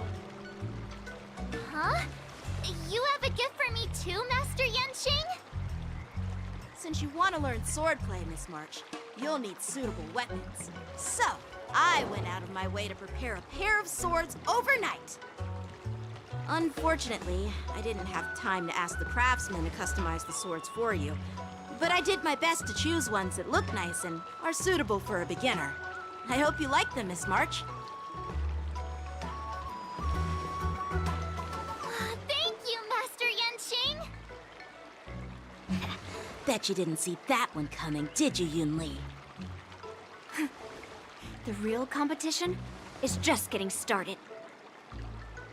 I'm so lucky to have two great masters. But why does it feel like things are getting a bit weird?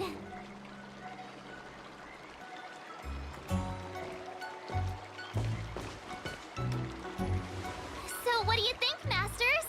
Does this outfit suit me? Perfect. I chose it carefully. It's perfect for beautiful young swordswomen like you and me. All right, let's get started with the training. The person next to me is a Cloud Knight instructor I've brought in. For your first lesson, try exchanging a couple of moves with him. Wait. We're having actual combat training for the first lesson? Isn't that a bit too intense? Well, I heard you have some experience with archery and martial arts.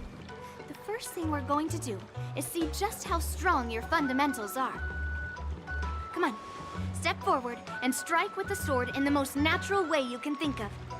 It's important for us to grasp your natural movements so we can decide where to start and what you need to learn. If you're ready, let's begin. Okay.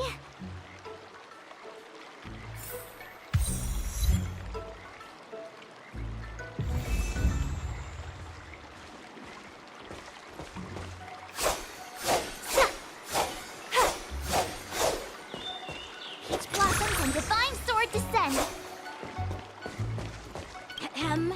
All right. Are you ready? Yeah, I'm ready.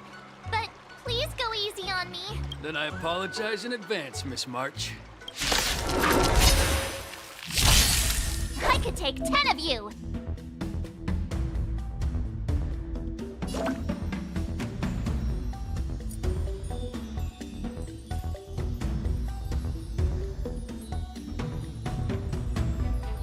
Oh, come on! Let me fight!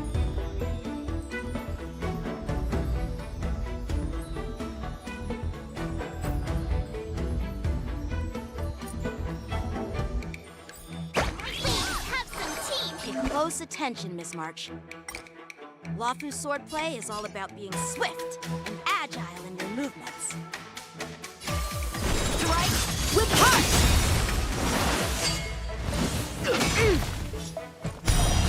Right on time. Ignore him. Strength is everything.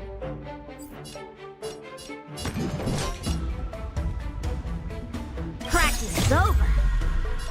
Swords descend!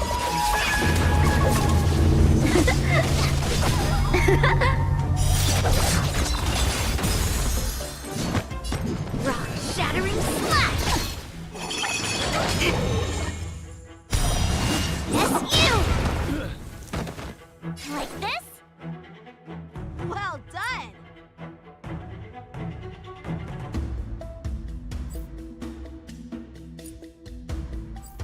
Better not underestimate me!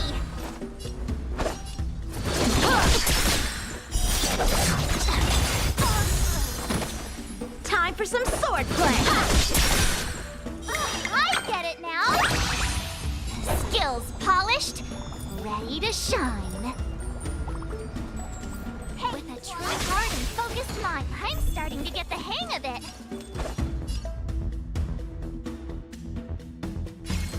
Blade in flight!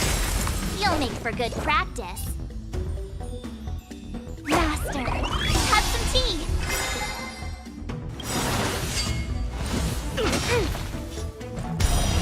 Right on time. Time to show you what I can really do.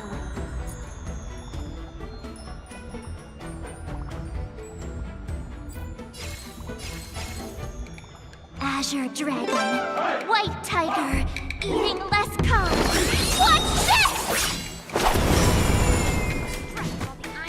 Are you mumbling about? Isn't this, sword technique? Shouldn't I be saying something cool?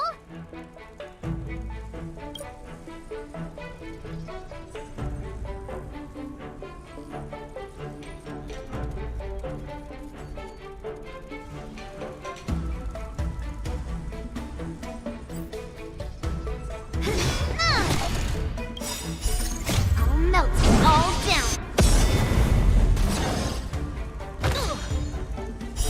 Clouds severing mountains. Yes, you. Right on time. That's how a true master does it. All right, check out this move. So, how many of my moves can you block?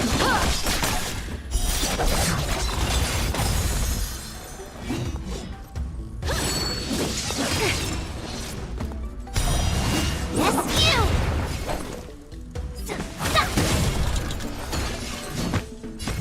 Pulverizing sword strike! A one-time enemy. Right on time. See through clouds! Time for sword practice as the swords descend!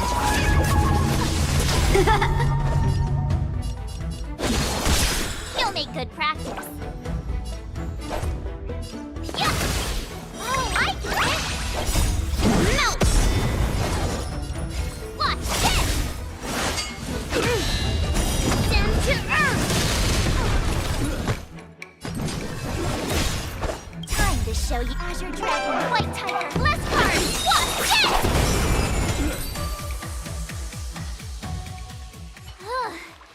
I didn't expect the first lesson to be so intense. Miss March has quick hands and a flexible body. She's a perfect fit for practicing Lawfu swordplay. However, she lacks strength, and her strikes were a bit unfocused. But don't worry, it's totally normal for beginners. Once she starts practicing Juming swordplay, she'll make heaps of progress. Given the situation, I believe Miss March should start by working on her strength. Seriously, do you actually know anything about swordplay, or what? I could ask you the same thing. Dual swords require agility. So what's more important than footwork?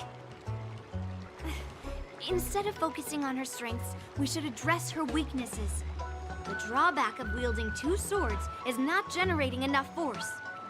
What good is being quick on your feet if you don't have strength? It's not like we're dancing here.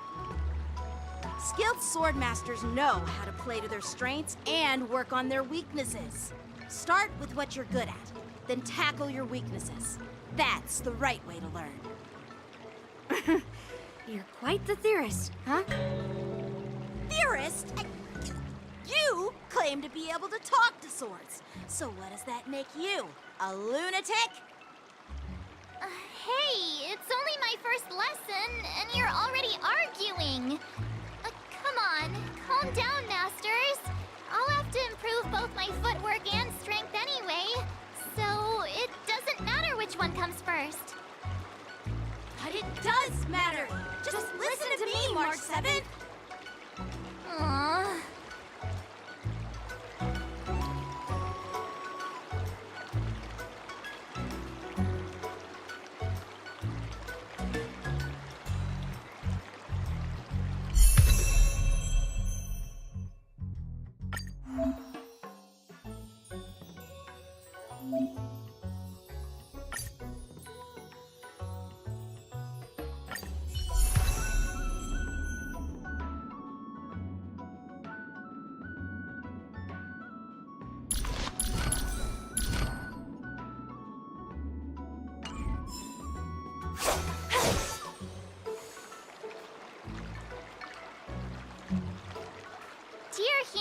Mr. Yang and Pom Pom. We're all good here on the Xianzhou Lawfu, so no need to worry. By the way, how's your trip going? As for me, I've somehow become the apprentice to 2 Cloud Knight sword masters, and I've been honing my sword skills with their guidance. One of them is Yanqing, the boy we've all met before. The other is Yun Li, the granddaughter of General Hua Yan from the Xianzhou Juming. Both masters are super strict, giving me a real taste of how hard sword training can be. I tried to drag him into this, but he refused. Then I tried to rope Dan Heng in, but Master Yanqing wouldn't have it. Still, I didn't let the difficulty get to me. In just a few weeks, my sword skills have improved a lot. Both my masters think I have unique talents in swordplay, and are literally fighting each other to teach me their skills. Thanks to their guidance, I've actually made some progress. When I get back to the Express, I'll definitely show off my skills and impress you all. Looking forward to your reply. Yours, March 7th.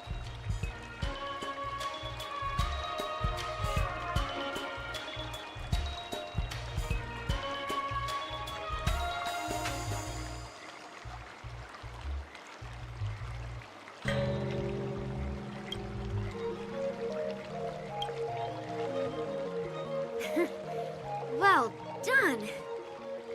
Let's call it a day.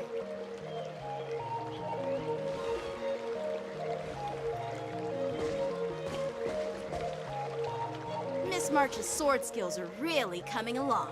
She'll hold her own just fine in the war dance.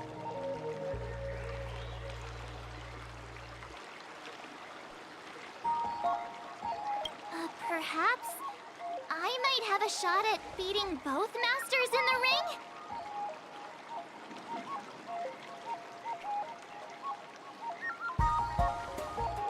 Oh, get real. You've only been practicing for a short while. How could that possibly happen? With your talent, Miss March, if you dedicate a few more decades to training, you might eventually be able to defeat Yun Li. Decades? But I'll be an old lady by then. No. Can you believe it? March 7th has actually become a pretty decent swordmaster in such a short time. Now I understand why Grandpa always had a grin on his face while training me. Are you sure he wasn't laughing at you? Oh, shut up! It's all thanks to your amazing guidance, Masters. Miss March, you're really getting the hang of wielding dual swords. If you're keen on advancing, trying out different Xianzhou blades could improve your touch. Oh, let me see. Which sword is the most powerful? Single sword? Great sword? Or maybe a flying sword? There's no such thing as the most powerful sword. It's all about the skill of the swordmaster. Yanqing wields several flying swords, while I only wield one. But remember how I kicked his butt at the Alchemy Commission? First, you didn't kick my butt. Second, you'll never kick my butt. Third, how about we settle this right now and see who kicks whose butt? Yeah, I'm up for that. And if I kick your butt, you'll drop out of the war dance. Deal? Why are you two arguing again? I thought things had been improving between you lately. There was talk that the leading disciples of the Law Fu and Juming generals were supposed to face off in the war dance, but for some reason, they suddenly teamed up to train an apprentice of their own. Turns out, the rumors are true.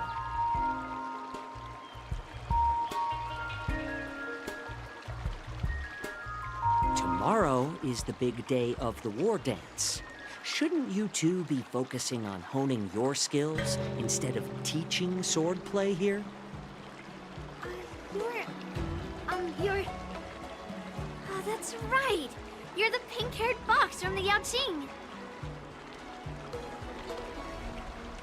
This is Mr. Jiaoqiu, the healer working for the general of the Xianzhou Yaoqing. Ah, got it. So, you're the participant attending the war dance on behalf of the Yaoqing, and you were trying to sneak a peek at our training? Sorry for the misunderstanding. I don't know anything about martial arts. I'm just here on the General's orders to take care of some official business. I didn't mean to interrupt your training. I'll be on my way. If you know nothing about martial arts, why were you smirking earlier? Well, my curiosity got the better of me, I suppose. When I heard Miss March's pondering about what to learn, I couldn't help but wander over. From my professional experience, cleavers, slicers, chopping knives, and carving knives are all just tools. Kind of like frying, sautéing, boiling, and deep frying in cooking. They're just ways for people to show off their skills. How you use them really depends on the ingredients you're working with. It's like your sword teaching methods. If you align your ingredient, in other words, your apprentice's natural tendencies, with the right cooking method, by which I mean the teaching method that best suits her, she'll make double the progress in half the time. For example, golden eggplant tastes best when fried, cloud peppers when stir-fried, and yellow boulder beef when simmered. It's all about discovering the nature of the ingredients. Apprentice. All this talk about food is making me hungry. Aren't you a healer? Why are you talking about food? Well, it's just a metaphor. The medicinal school I follow on the Xianzhou Yaoqing is called the Rancha School. It specializes in food therapy. So it's only natural that I know a thing or two about cooking. So, you're the General's cook? I'm a healer. But anyway, a cook who isn't interested in health doesn't make for a good advisor. Fine. Call me a cook if you want. Seeing the way you're looking at me, it's obvious you think I'm just some feeble academic who likes to blabber on about martial arts. But, in reality, I know a thing or two about killing. After all, the art of healing inherently encompasses both life and death. Seriously? Trying to save face in front of kids? Ugh. Do you recognize this bottle of medicine in my hand? No? This is called tumble dust, an extract from an exotic flower named Yabra. Is it poison? Well, it depends on how it's used. With just one drop, it's able to numb a patient's body during surgery, making them painless throughout the entire process. However, increase the dose or the potency, and it'll slow the metabolism, making the blood thin and resulting in the loss of all senses. Even long-life species cannot escape its effects. This thing can save lives or take them. It's more powerful than the swords in your hands. That may be so, but still, I prefer settling things with a sword than, you know. Huh. Looks like I did get you all wrong. You're not a feeble scholar, but a sinister and despicable one. Hey, why the insults all of a sudden? I'm just sharing some medical knowledge here, not persuading you to poison anyone. Seems like you get real excited when talking about poison. I can't tell if that's an honorable thing or sinister. Picture this. Two individuals. The one standing is full of malice. The other lying down is honorable and righteous. How can the one who's lying down label the one standing as sinister? In the throes of combat, where life and death hinge on a singular moment, every idea fades into nothingness. The only thing that matters is staying alive. Surviving the battlefield reshapes all notions of worth, be it integrity or treachery. In my eyes, their significance is negligible. Perhaps you've underestimated Yunli and me, Mr. Jiaoqiu. We may be young, but we've seen our fair share of war. Well, well. Then you should know that the war dance is nothing more than a contest. So why are you so focused on it? When I was appointed as the ringmaster for the war dance, I asked the general, we Cloud Knights are supposed to charge into the fray and slay enemies. Why do we have to swing swords in a ring just to please an audience? And this is how the general replied. To unsheath your sword in a ring is no different than on the battlefield, as your sword reveals the might of all Cloud Knights. The war dance is the perfect chance to showcase martial virtue and forge alliances from all over the cosmos. When we unsheath the sword without drawing blood, we not only display our might, but also the martial virtue of the Cloud Knights. That's quite an insightful statement, Yanqing. Well, my apologies for being so short-sighted. I've been on the Luofu for quite some time, but I haven't had the chance to see the ceremony venue for myself yet. Hearing you speak so highly of it has piqued my curiosity. Would you mind showing me around? You want to see the Sky Splitter ship where the war dance will be held? Let's go! I bet Yunli and Miss March haven't seen it either, right? Well then, I'll give you all a tour.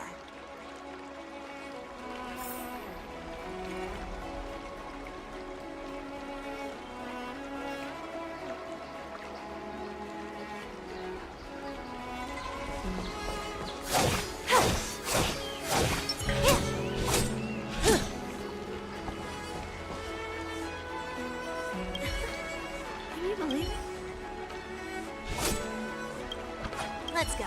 I'll give you it.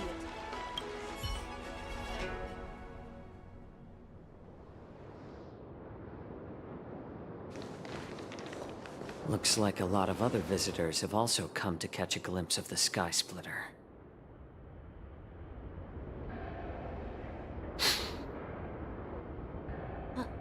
What's up, Mr. Jiaoqiu?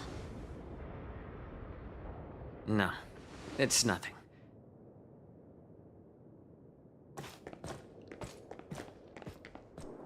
Do you see that airship in the distance? That's the Sky Splitter, the venue for the war dance ceremony. It doesn't look all that impressive from this distance. The Sky Splitter is actually a decommissioned Luofu military vessel. People aren't allowed on board until the war dance officially commences. Tomorrow, when the bell rings and the ceremonial cannons roar, I'll be there representing the Cloud Knights of Xianzhou Luofu, standing in the ring, ready to take on challengers from all over the cosmos. Since I was a kid, I've been training in swordplay and the art of war under the general. Every day, I'd swing my sword 10,000 times, and then thrust it 10,000 times, repeating the process over and over. I understand that I'm not like other kids. I never envied the toys and freedom they all had. I never found sword practice boring or hard. Even in the thick of battle, facing down savage abominations, I never felt scared. Each day, I could feel myself getting stronger and stronger, and I racked up countless victories. It's the best feeling in the world. But then, I faced a really tough opponent, and just one slash shattered my confidence into 1,000 pieces. That's when I felt true fear for the first time. Maybe that's what Mr. Jiaoqiu meant by life and death hinge on a singular moment. Every idea fades into nothingness. After that, I had to pick up the pieces and try to put myself back together. But no matter how hard I tried, couldn't seem to find my old happy self again. I often ask myself, why do I wield my sword? If defeat is inevitable, why do I continue to fight? Is it to reclaim the joy of victory? To meet the General's expectations? Or to secure my honor among the Cloud Knights? While the General could teach me the art of swordplay, he couldn't teach me why I should keep on going. He said the reason must come from within myself. I've been struggling to find that reason. But after talking with you, Mr. Zhao Cho, I think I already have that reason in mind. As a member of the Cloud Knights and the General's apprentice, I've had a weight on my shoulders. And I know there's still more to shoulder. But when I wield my sword, it feels like I'm letting go of everything. I love the feeling of giving it my all, facing any obstacle in front of me, pressing forward. That's why I wield my sword. Oh, Yanqing. So young, yet so grown up. By the way, how old are you exactly? Age doesn't really matter. All sword masters will understand how I feel. I get it. Looks like all the kids on the Luofu live tough lives. So, how about you, Miss Yunli? It's not polite to ask a girl her age, no matter which Xianzhou ship you're on. I'm not asking your age. I'm asking if you have a dream like Yanqing has. You don't talk like a cook. You sound more like a TV host or something. Need I repeat myself again? I'm a healer. Well, I don't have a dream like Yanqing does. The only reason I'm participating in the Ringmaster's Challenge is because I made a promise to my grandfather that I'd win the precious sword he's contributed to the war dance. Sounds like that mind of yours is just filled with swords. I bet you've got nothing better on your mind. My father was a craftsman on the Xianzhou Juming. Because of his foolishness, many innocent people fell victim to the cursed swords he forged. Since I was a kid, it's been clear to me that not everyone deserves to have a weapon in their hands. Giving them a sword is no different than being cruel to the innocent. So, whenever I come across someone unworthy of a sword, I can't help but want to take it away from them. Given that Yanqing is the war dance ringmaster, I'm stepping up to challenge him. To ensure the precious sword doesn't fall into the hands of an unworthy master. Hey, what do you mean by an unworthy master? I see. It's not easy for kids on the Juming either. Well, it's better to have a reason for wielding a sword than to be lost and confused. I've saved countless Cloud Knights in my life. And there are plenty of exceptional warriors, just like the two of you. What happened, Mr. Zhao Cho? Oh, nothing. I was just reminded of some old friends and old tales. Judging from my professional perspective as a healer, both of you possess remarkable vitality. Your energies flow like raging fires and mighty gales. The upcoming fight will definitely be impressive. Well, we've seen the Sky Splitter and toured the Stargazer Navalia. I guess it's time to say goodbye for now. What? You're leaving already? But you haven't asked me about my dreams. I've been working hard too, you know. It's getting late, Miss March. Unlike you lot, I'm a grown-up bound by responsibilities and duties. the tasks entrusted to me by the General won't complete themselves. By the way, Yanqing, is it normal to have so many people wandering around in an automated area like the Stargazer Navalia? Actually, this is a restricted area. But since you're all guests, I made an exception, so you could take a look around. I understand. Well, I'll take my leave. I wish you both the best of luck in the ring tomorrow.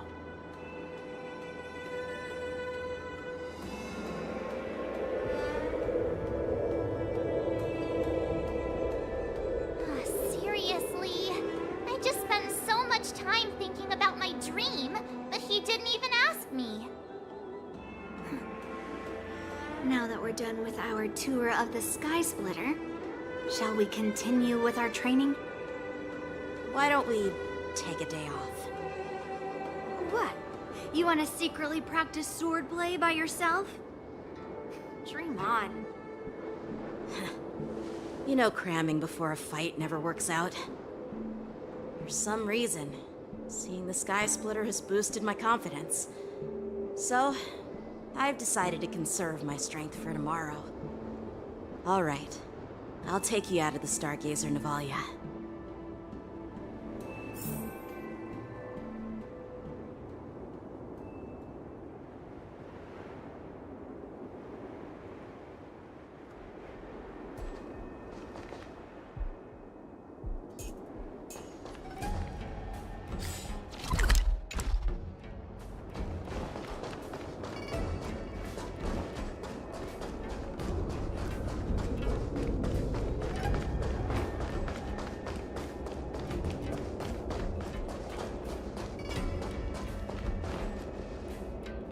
Just shut up, Red Fang!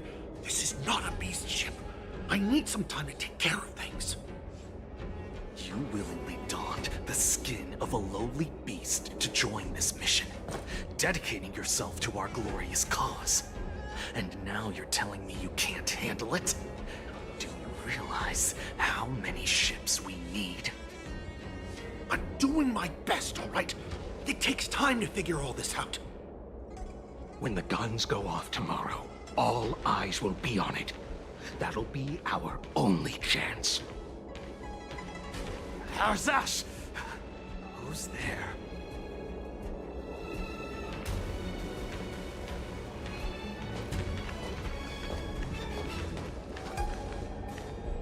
Who are you guys?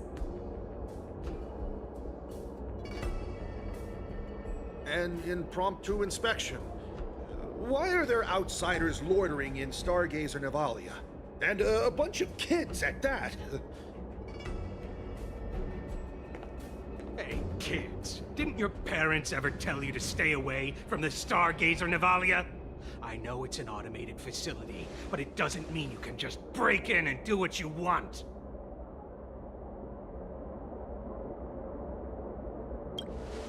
First of all, I'm an adult. Second, I didn't just break in. Yeah, we flew here on a starskiff.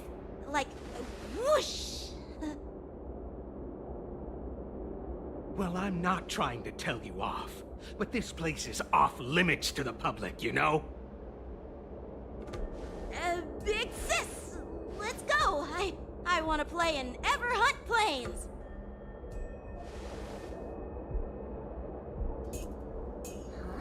Ever hunt planes? Yeah, sure. The big sis will take you there.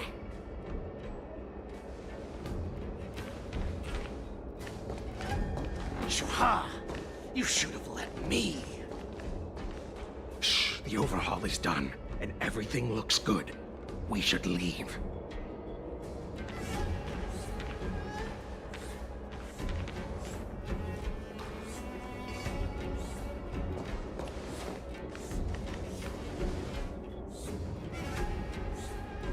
Could you repeat what you just said, Yanqing?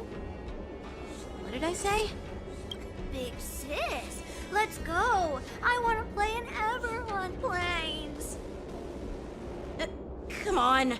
Can't you read the room? Something is definitely off about the three people we just met. Yeah, Anyone could see that. I just wanted to hear you say it again. That pink-haired box tried to say something. I'm pretty sure he sensed something fishy. Since he's not familiar with this place, he just dropped us a hint. But you didn't seem to be paying attention at all. I knew that from the beginning.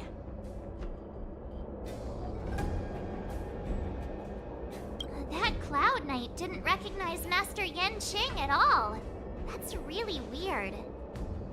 What? Is he famous on the Luofu or something?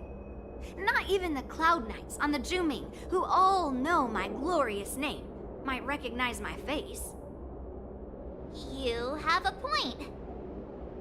A Cloud Knight, a member from the Skyfaring Commission, and a craftsman. They're from various departments, and the reason for the overhaul seems legit. But one of them blurted out some weird language just now. Did you hear that? I have a feeling that if we secretly tail them, we'll definitely catch these guys in the act. Follow my lead, and be careful not to blow our cover.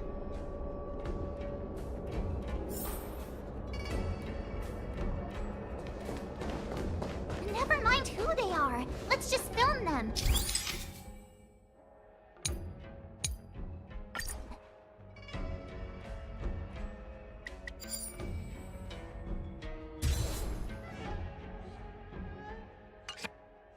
We should have just killed those lowly beasts. Those little brats won't take up much space. There are boxes all over this place. Just dump them into one and no one will notice. Cut the theatrics, Gulak. Even the slightest slip-up could interfere with Lord Moktok's plans. So where are we heading next? To check the freight skiffs. We've got a lot of preparations to do. Also, don't forget to take those crates with you. Weapons, supplies. We've got to be well prepared. Otherwise, we're screwed. So, are they smugglers? What exactly are they up to? I have no clue, but they seem to be moving those crates. I've got an idea. We can hide inside the crates and follow them.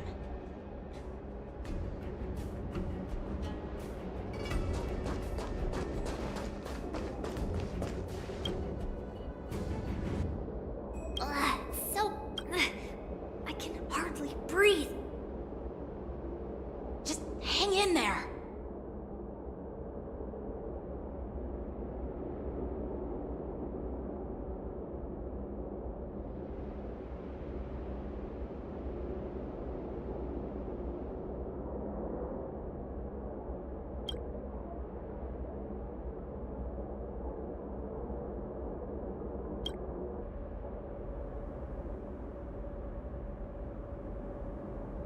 Let's just put the cargo here for now, all right? Then we'll move on to inspect the ships.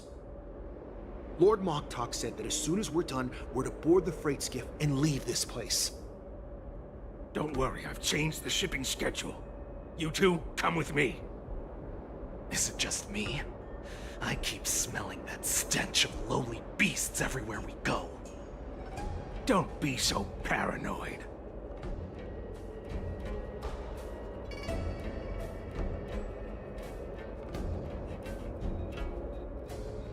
Looks like they're planning to escape on the skiffs in Stargazer Navalia. They keep talking about their plans, but where do they come from? And what do they want to do on the Xianzhou? They're definitely up to something bad. Wait, they disappeared!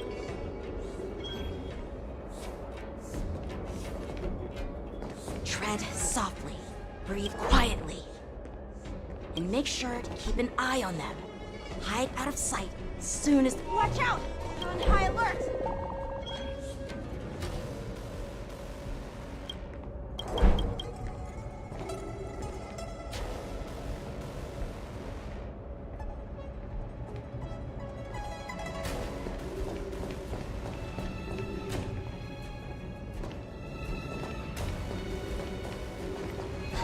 Did he spot us?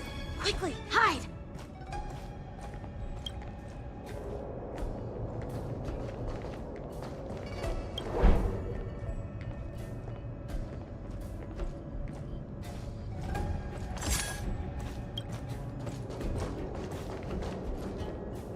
Watch out!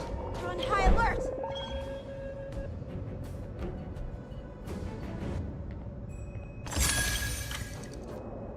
Don't be so paranoid. We're running out of time. Get over here! Shuhard, I'm coming!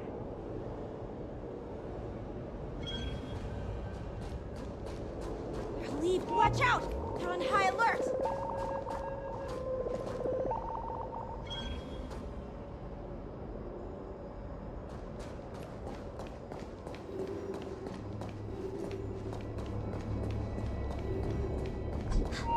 Did he spot us?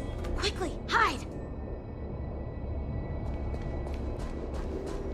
Watch out! You're on high alert!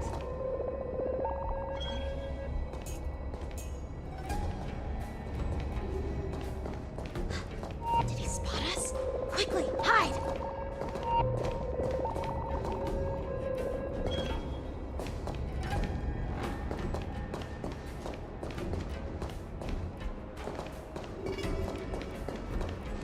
What are they up to? They're all wearing official uniforms, but I'm pretty sure they're not members of the Skyfaring Commission, the Artisanship Commission, or the Cloud Knights. This is way too suspicious. Never mind who they are. Let's just film them. That way, if they do anything bad, we'll have solid evidence against them.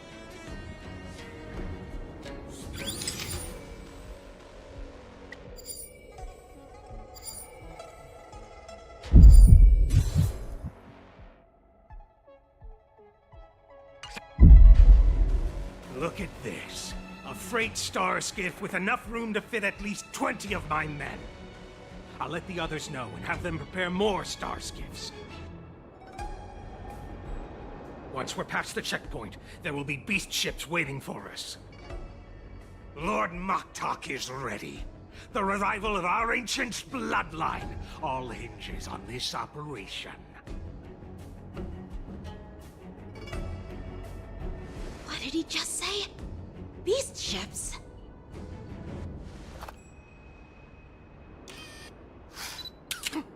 Who's there? It's those brats! I told you to get rid of them, but you didn't listen, you idiot!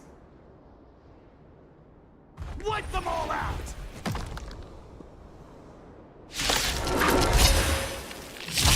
Force? Adusa! Die, you lowly beasts! Nice job!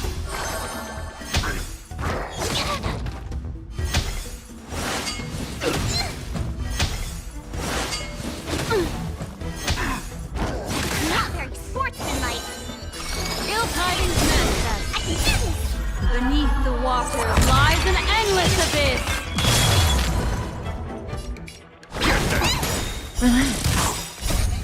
Fiend or devil, I'll crush them all! Cut in the net.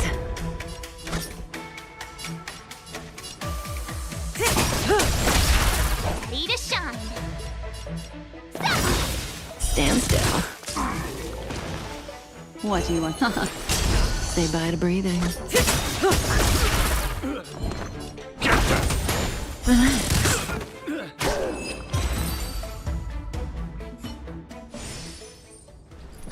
How is this possible?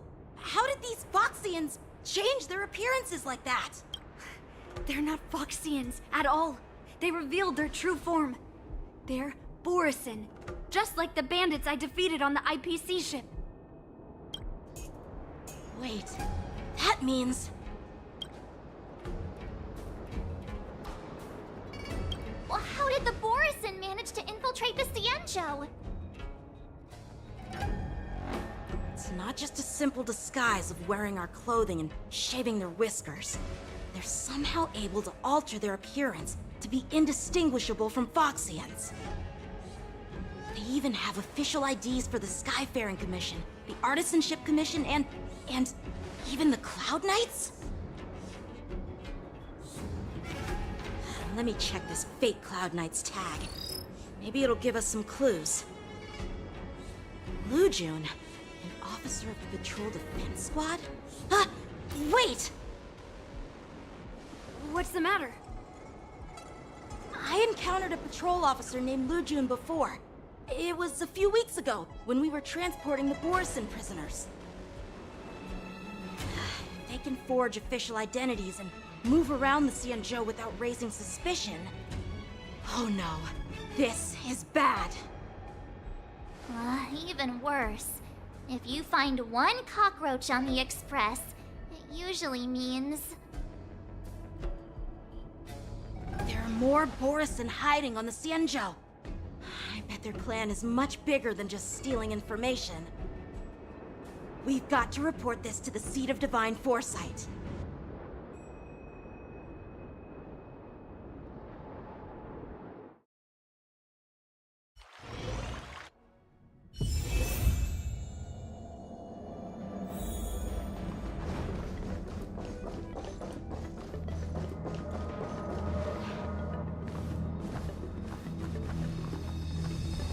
I'm glad to finally meet you in person, guests from the Astral Express. I'm Fei Xiao, the General of the Xianzhou Yaoqing.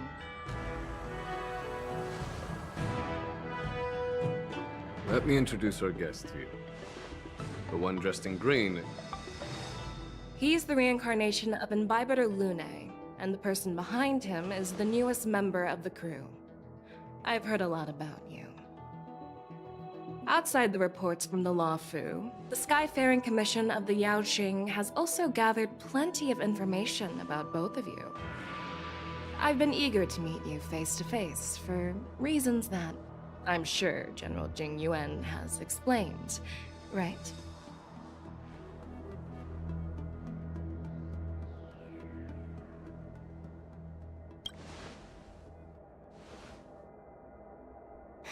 That's right.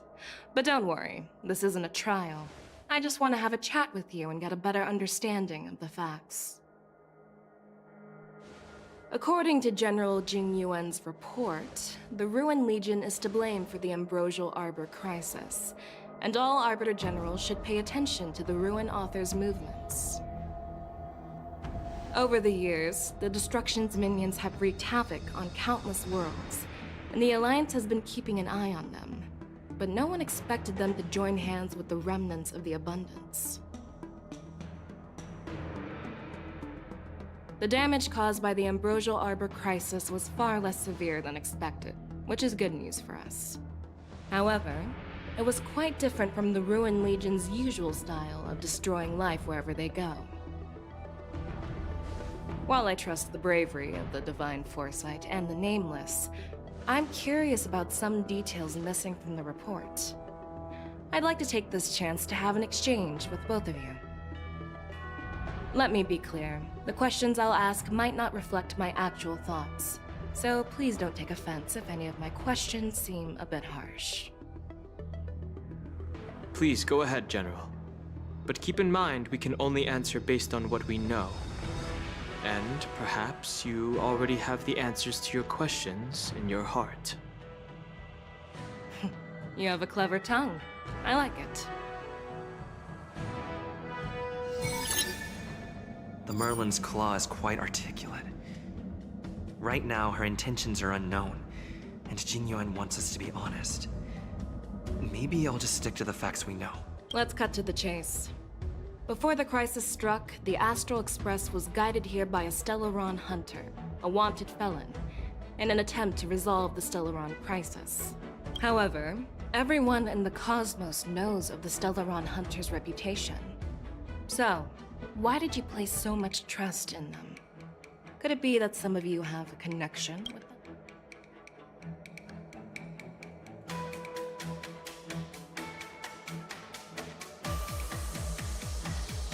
Rumor has it that Elio, the leader of the Stellaron Hunters, possesses the power to see into the future.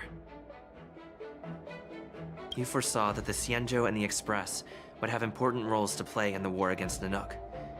That's why we were lured here to the Lafu, to deal with the Stellaron crisis and fulfill the prophecy. General Jing Yuan believes in this prophecy too, as mentioned in the report. I'm curious why you didn't question it at all. Could it be because one of the Stellaron hunters is actually an old acquaintance of General Jing Yuan? Please be cautious with your words, Merlin's Claw. Let's avoid sowing doubt among our comrades. That Stellaron hunter used to be my disciple. So are you putting my loyalty in question too? I'm simply bringing up the doubts about General Jing Yuan that exist within the Alliance. Since I'm representing them, perhaps you can just imagine me as one of those old geezers. Let's move on to the next question. The report suggests that Don Shu, the master of the Disciples of Sanctus Medicus, colluded with the Lord Ravager and used the power of the Stellaron to resurrect the Ambrosial Arbor. But here's the thing. Don Shu was just a chief alchemist. Even if she colluded with our enemies and summoned the Stellaron, how did she manage to bypass the Videodora guards around the Ambrosial Arbor?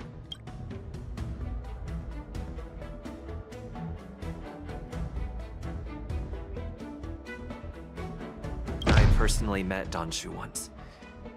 Her closest friend was killed during the war on the Fanghu, and she harbored deep hatred towards the hunt. So she spent years making preparations in the Alchemy Commission, in order to take revenge on the Xianzhou. Revenge is also a form of the hunt. However, that doesn't explain how she managed to bring the Stellaron into the Scale Gorge waterscape, which was guarded by the Videodora. Well, you should ask Don Shu herself for the answer.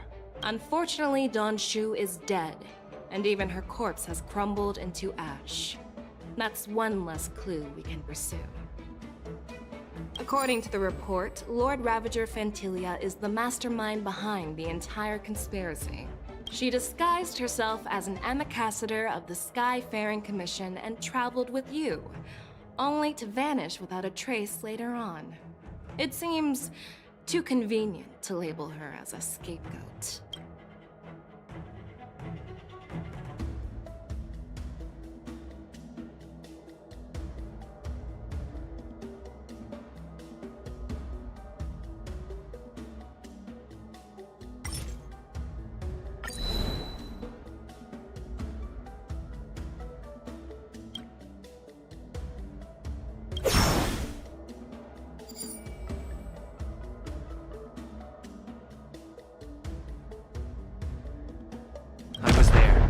Fighting Fantilia alongside General Jing Yuan, but she absorbed the power of the Ambrosial Arbor and gained an almost indestructible physical form. Perhaps that was her intention all along. So, a pawn of the destruction wanted a flesh and blood body to live in. Interesting. That's quite a new perspective. Oh. It seems that your answers have addressed all my questions. Generals, I am finished with my questioning. So, what do you think, General Feixiao? Have the doubts in the report been cleared up? The two Nameless have been honest in their answers. Even though there are some tricky details, my intuition tells me there is nothing wrong. However, the 3 questions I posed earlier were not just for the Nameless, but for you too, General Jing Yuan. First, the Disciples of Sanctus Medicus grew uninterrupted on the Law Fu, yet the 6 charioteers were not aware of it. That was a dereliction of duty. Second, you believed in the Stellaron Hunter's prophecy and entrusted outsiders to solve the crisis, even granting them access to the Plague Mark. That was a dereliction of responsibility. Third, you insist on holding the war dance right after the Ambrosial Arbor crisis, putting the Lawfu back in the spotlight. That is a dereliction of wisdom. Merlin's Claw. Is this your line of thinking, or the 10 Lords? From the moment I walked in, I made it clear that the questions I'd ask might not reflect my actual thoughts. The Disciples of Sanctus Medicus were deeply rooted and had been plotting for a long time. I admit it was my negligence for not noticing it earlier. As for the Stellaron Hunter's prophecy, I didn't believe all of it, but in the end, the Law Fu did survive the Ambrosial Arbor crisis. So, I think it's safe to say that Elio's prophecy about the future holds some merit. And as for the war dance, do you think I'm unaware of the risks? However, risks can also be opportunities. The Law Fu has lain low for too long. I believe it's time to stir up the dregs hidden in the depths and wash them away once and for all.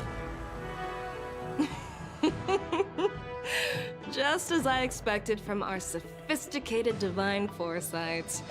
You have a way with words. I like it.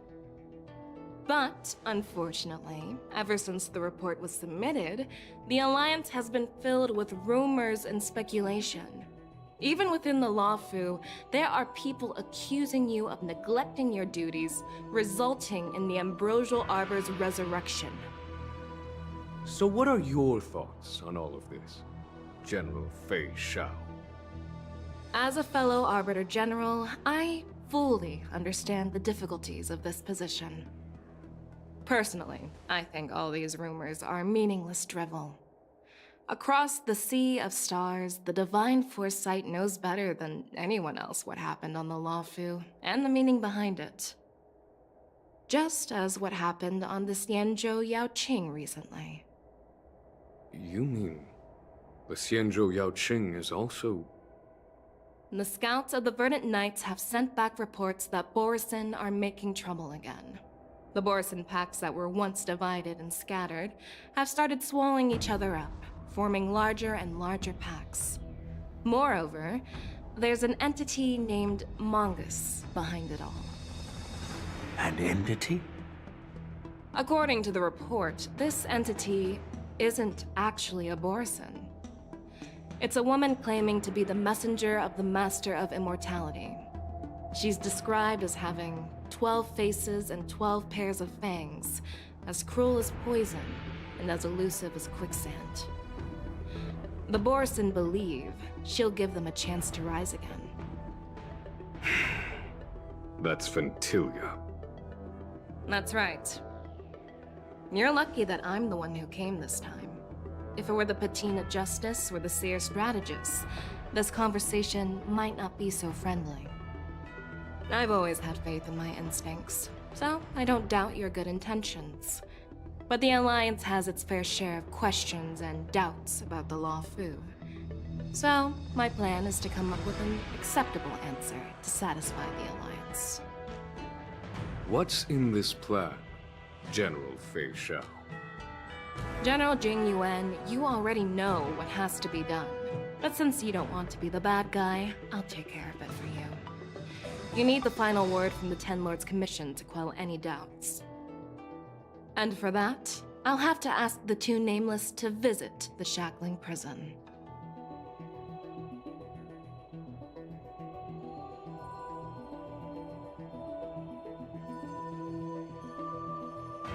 No, I'm not imprisoning you.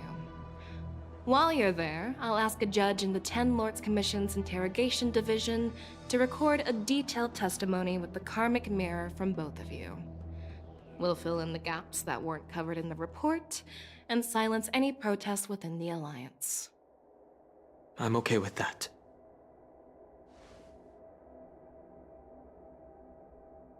Worried that I might go back on my word and keep you in the Shackling Prison? Relax. If I wanted to do that, you'd already be behind bars. Once you're done with your testimony, you're free to come and go as you please. Then, as the Merlin's Claw requests... Oh, there's one more thing. This testimony is for silencing the voices of opposition within the Alliance, but I would like to urge General Jing Yuan to listen to the pleas of the Foxians on the Xianzhou Yaoqing. So, you are here for Hule. Exactly. Hule is locked up in the Law Fu's Shackling Prison. Since he is the Broodlord of the Borisin, I want to transfer him onto the Xianzhou Yaoqing and imprison him there. The recent movements of the Borisin suggest they're planning something big, so we must act preemptively. It makes sense to have the Foxians keep an eye on their arch-nemesis. Since you trust my judgment, I'll repay that trust. What do you think about all this, General Huayan? I was worried this would turn into a heated argument, but it seems like both of you are on the same page, solving each other's problems. I couldn't have asked for a better outcome. And as for Hule, I'll send my Lieutenant Jiao Cho and Moza to check on his condition in prison and ready him for transport.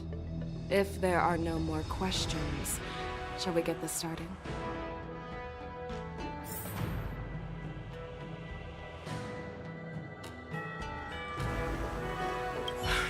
I'm really sorry about all this. But the testimony in the Shackling prison won't take up much of your time. I'll call for a messenger to take you to the interrogation division. As you wish, General.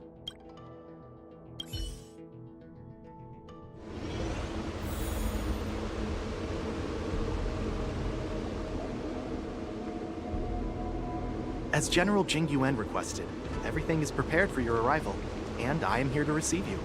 The judges at the interrogation division also know your purpose in coming.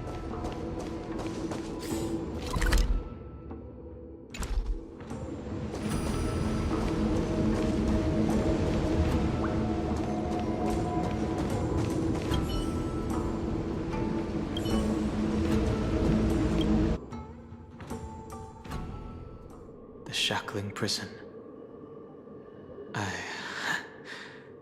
didn't expect to be back here after all these years. Danhong. Don't worry about me. If you're ready, I'll open the gate for you.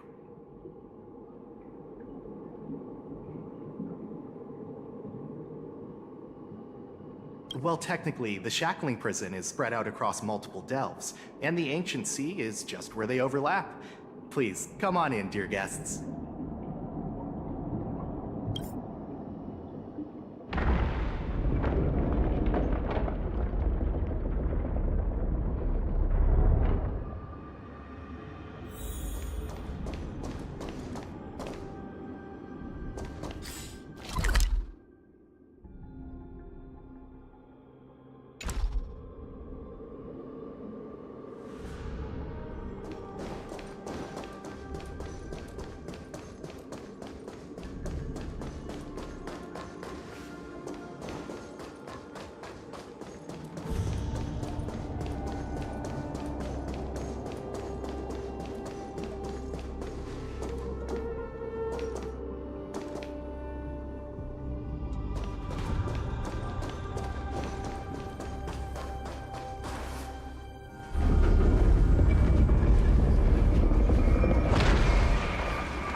What are you looking at?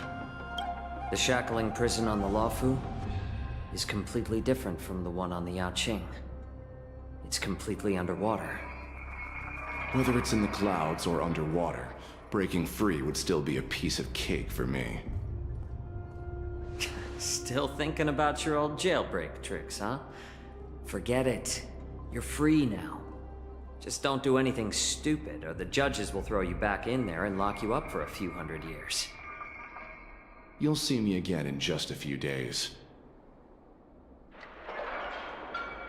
Taking Hule back to the Yaoqing means a lot to the Foxians on the ship, and to the General herself. So stay alert.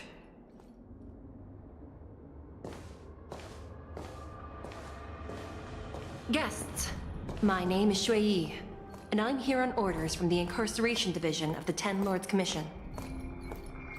We're Jiao Cho and Moza.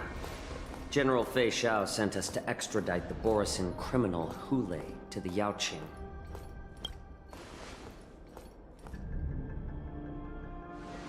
We're here to inspect the conditions of his imprisonment and make preparations for the handover and transportation. I assume you've been briefed, Your Honor. Your visit request has been approved. I'll be your guide for this trip. Prisoner Hule, the warhead and brood lord of the Borisin Abominations of Abundance and the arch-nemesis of the Foxians, is responsible for 2,123 wars of aggression and countless associated crimes. Due to his heinous acts, he has been imprisoned in the depths of the Shackling Prison and subjected to the punishment of the Forest of Swords until the end of time. He shall never be pardoned. No need to repeat his crimes and sentence, Your Honor. He is the greatest enemy of us Foxians. The stories of his atrocities are used to terrify our children. I'm well aware of every crime he's committed. Let's move on to the next step. When it comes to visiting criminals, there are rules in place to ensure your safety. I know you've heard legends about Hule since you were children, but your knowledge about him is likely very limited. Only the judges of the Ten Lords Commission truly know what kind of abomination is locked up at the bottom of the Shackling Prison. It has been centuries since Jing Liu, the former sword champion of the Luofu, captured Hule. And during all those years, we never provided him with any food. Yet he somehow managed to stay alive. It defies all the documented physical characteristics of the Borison. The Forest of Swords, forged by the Punishment Division, is a device of intense torment, used to execute sinful abominations. Most Borison die within 3 days in the forest, but Hule is different. Every time the blades pierce him, his body instantly heals. Despite the brutal punishment, he somehow manages to survive. The complex rules are there because of his abnormal characteristics. Do you understand now? I apologize for any offense caused. Please continue, Your Honor. I've given you the instructions regarding Hule's visitation. Please make sure you read them carefully.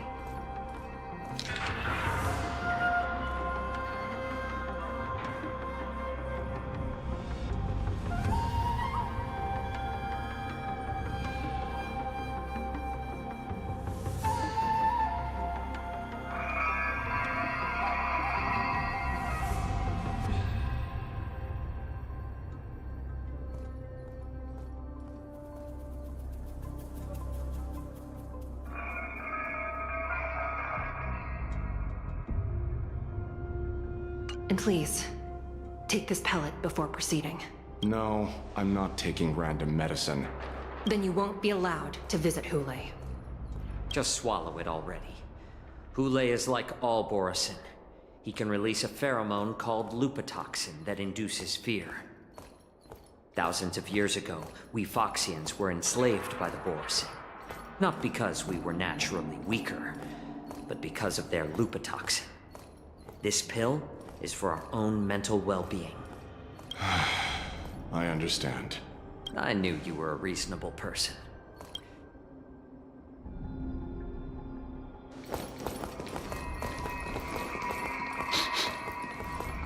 Your Honor. What is it? No. Never mind. Maybe I'm just imagining things. Let's keep moving.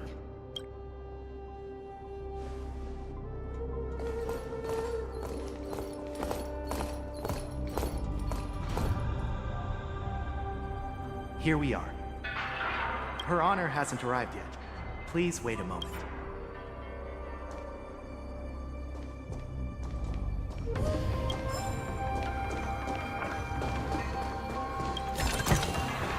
Don't forget to let your friends in on the action.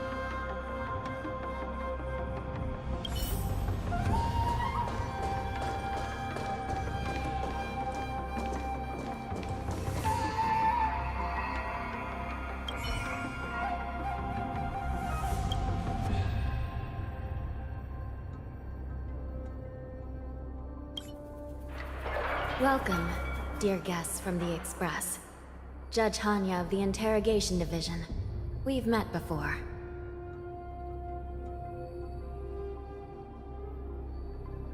You don't want to see me? Well, in that case, I can call in the judge who's an expert in acupuncture, or the one who's handy with axes and saws, or the one who knows all about whips and ropes. We've got plenty of options here, and we'll find one that suits your taste. Just kidding. We judges work in shifts, and it just happens to be my shift. Maybe we're destined to cross paths. Please allow me to express my gratitude to you again for subduing the demons in the Fixtral Garden. Looks like while March 7th and I were clueless, you already made many friends on the Xianzhou Luofu.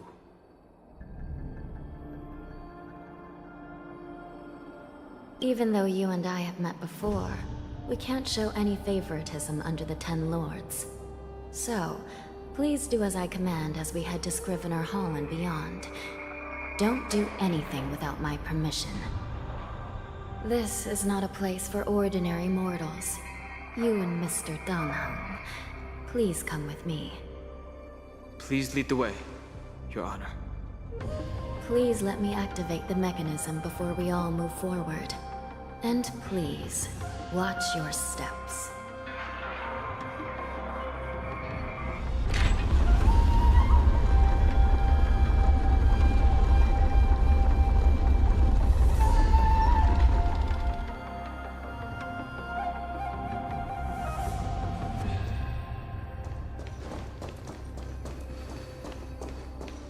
Be very careful and watch your step as you make your way through.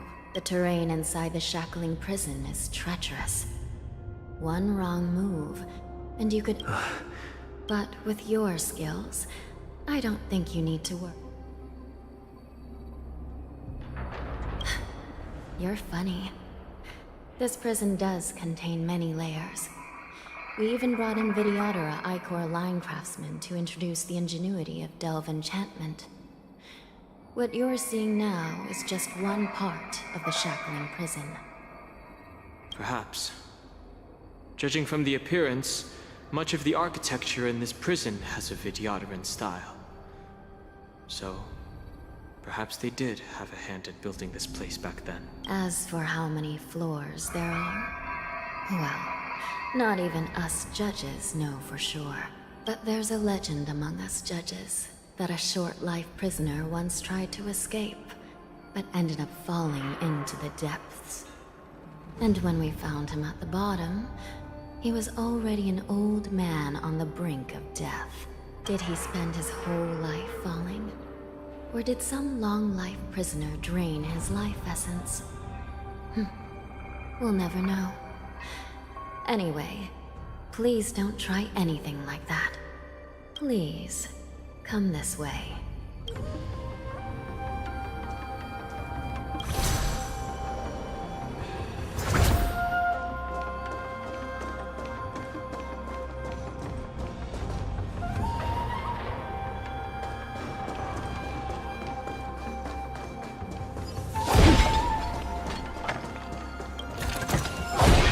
See, and you will find.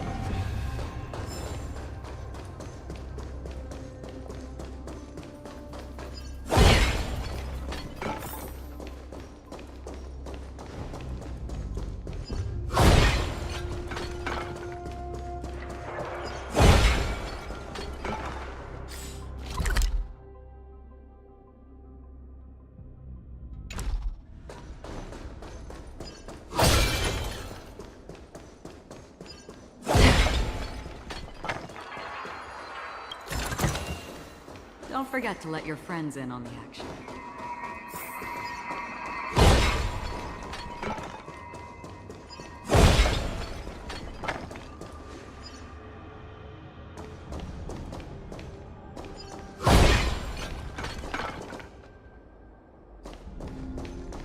I heard the war dance is about to be held in the mortal world. The Cloud Knight, who was the Luofu's ringmaster, was an amazing swordsman, and their sword flashed like lightning. The Outworld Challenger had fiery red hair and a hand made of time-shore flies. Now, are there a lot of people in... Sounds amazing. It's a shame I'm too busy to attend. But even if I... Let's get going.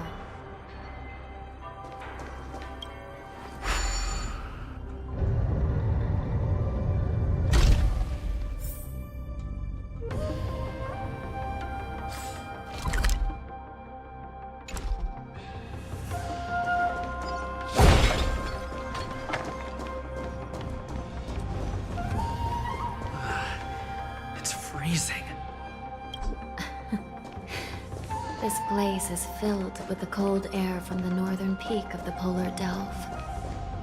Even the toughest long-life species would have a hard time enduring this.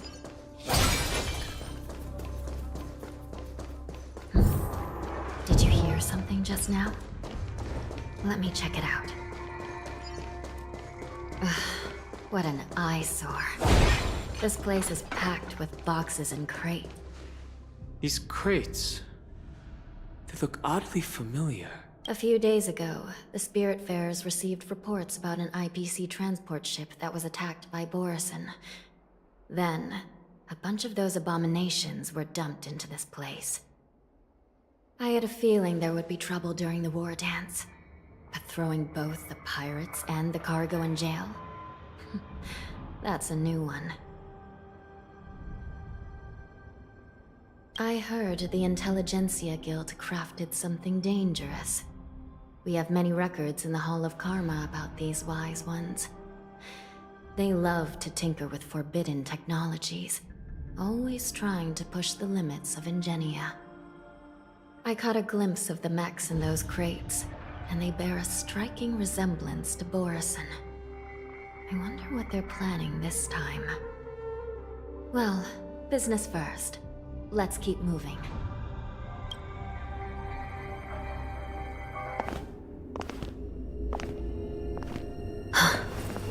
Strange. I don't remember checking the containment facilities a second time.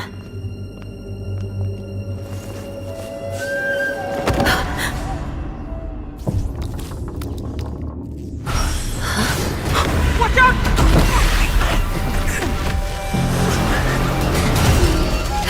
Emergency! All wardens prepare for action! Emergency! All wardens prepare for action!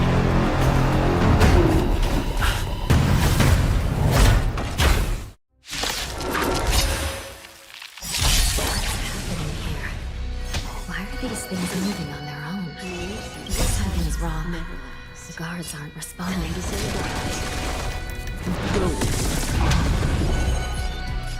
Ill fate is dead! Stay put! Get them! Stand still. I weep for the departed. It too shall fall.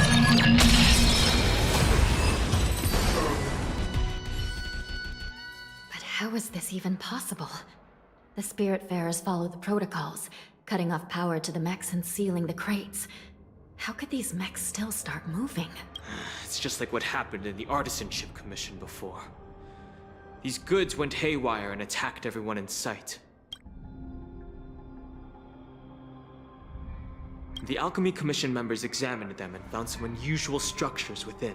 These things showing up in the Shackling prison can only mean one thing. A prison break. And whoever delivered these goods clearly wanted them to go through the Xianzhou's strict inspection process to show the Skyfaring Commission and Cloud Knights how dangerous they were. They wanted these mechs to end up right here. If these things already started taking action while nobody was paying attention, then the whole prison is in trouble, I'm afraid. And to make things worse, another group of visitors just entered the depths of the Shackling prison. The messengers from the Xianzhou Yaoqing. And the prisoner they came to visit might be the target whom these wolf-shaped mechs were delivered here for. If that vicious beast manages to break free,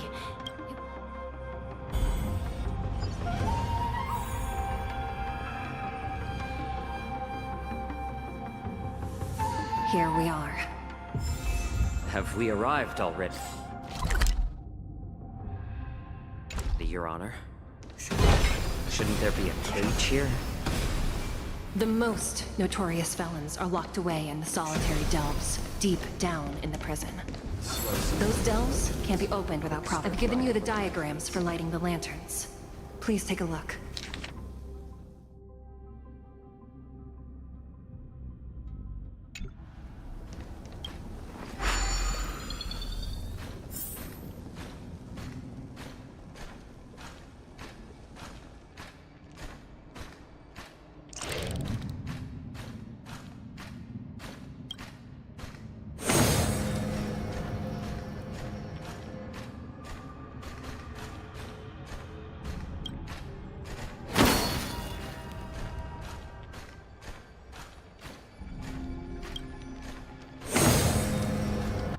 Not bad.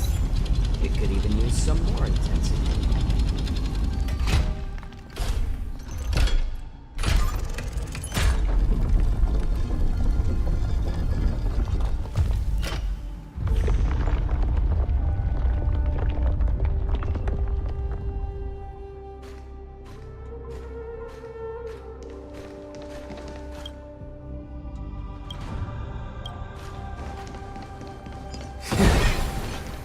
The path is open.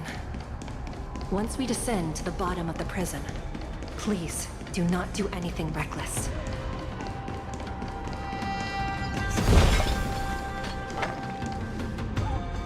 Inside the delve, behind this door, is the greatest enemy of the Foxians, Hule.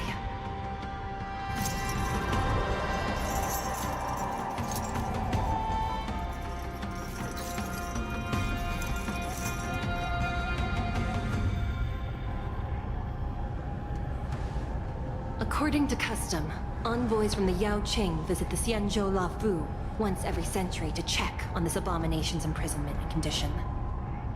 Even though the Ten Lords Commission sentenced Hule to the Forest of Swords, suffering every day for the rest of his life, I understand that the Yao Qing messengers want to see him dead. Unfortunately, for the past 7 centuries, they've had to return disappointed. Because this beast simply can't be killed. If we can use his toxin to create medicine and save an innocent life, it might help balance out some of the sins he's committed.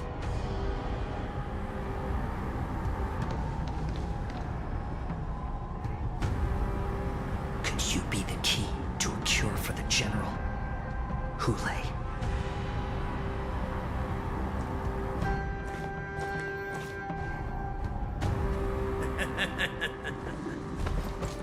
And once again, the envoys of the Yao Qing will leave disappointed. However, I won't say the same for me and my brothers. Who's there? I'm just a humble counselor of the Rhino Outback. You can call me Mock Talk. Wardens, intruders on the lowest level. Send reinforcements. Nobody will hear you here, at the bottom of the shackling prison. Thank you for opening up the prison for us, Your Honor. We'll take it from here. No wonder I kept smelling that familiar stench. So it wasn't just my imagination. Do your thing, Morsa. We mustn't let these abominations get any closer.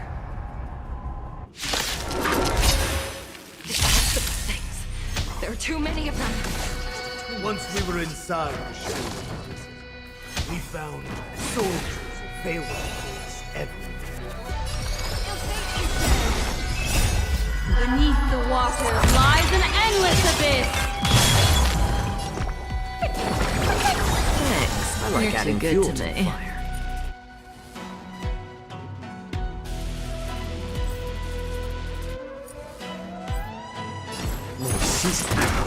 Say bye to breathing.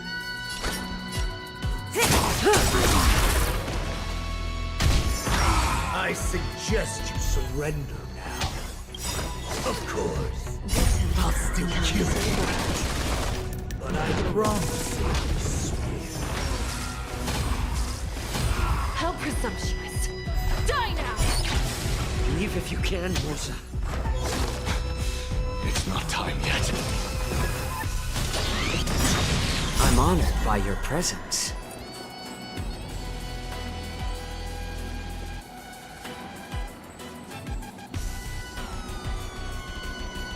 Since you're already here, why not have a meal before parting? Retribution is coming. Haha. Relax.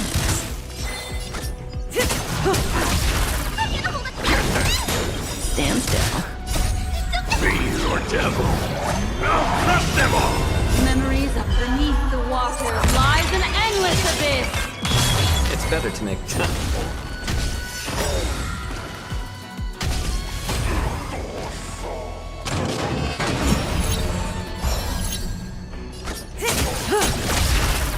Guard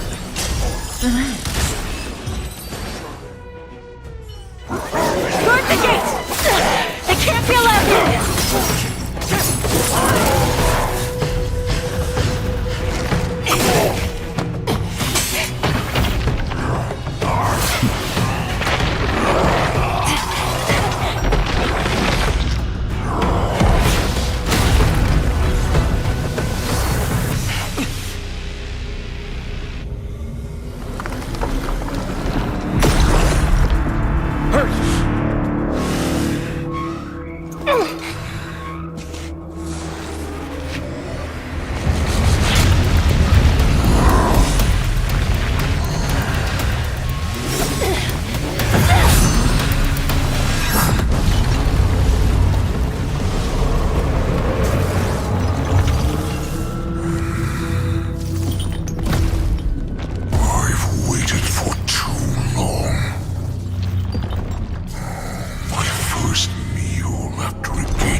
Been a long time. Boy, welcome back.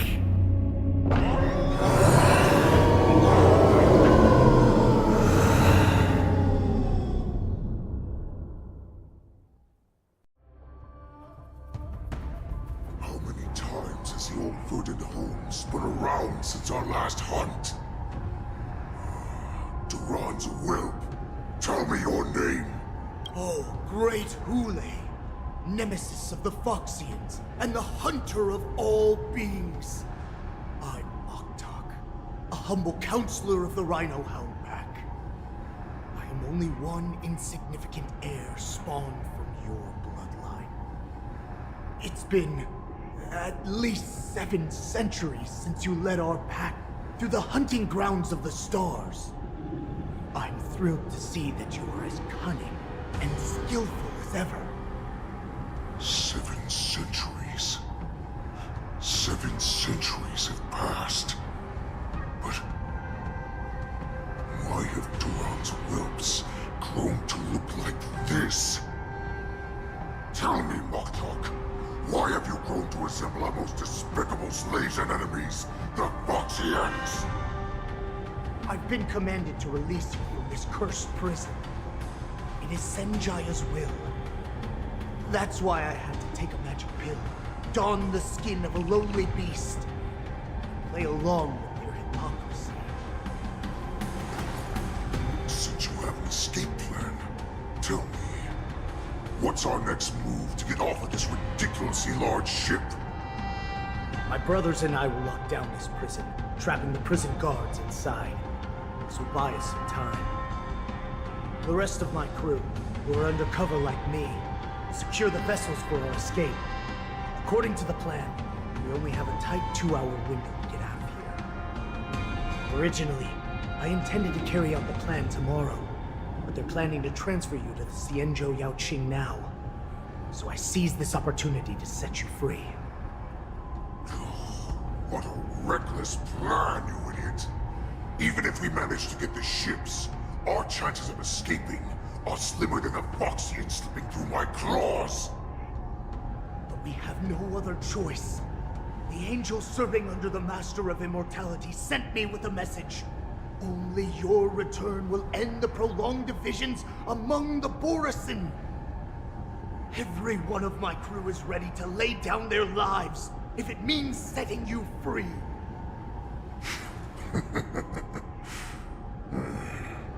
A sneaky weakling like you is actually showing some reckless bravery with this plan. Fine. You'll get what you want. And all of Duran's whelps will too. Well then, my lord. We should leave now. Before we go, give me one of those magic pills. My lord, you seriously want to don the skin of a lowly beast? That would be a disgrace to your greatness, my lord. You idiot. Greatness means nothing without freedom. Once I get out, only need a disguise that won't raise any suspicion. As you wish, my lord. Is that Foxian slave my mule? No, he's an envoy from the Xianzhou Yaoqing. I plead you to endure him a bit, my lord, as he's more valuable as a hostage. Take him, guys! Time to move out!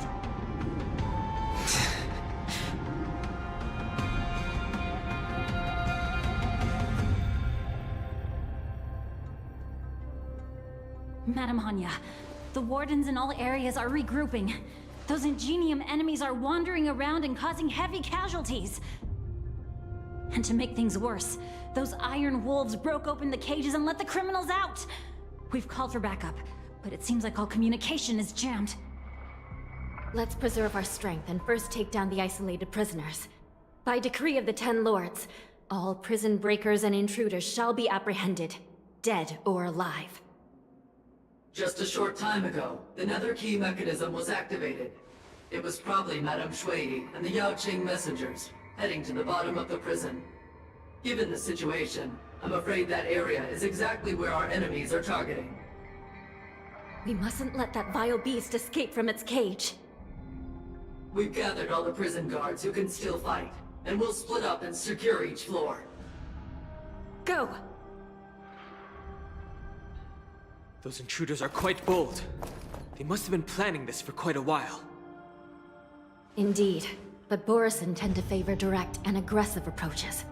Crafting careful and precise plans like this is simply not their style. Let's focus on the current situation right now. Please help me.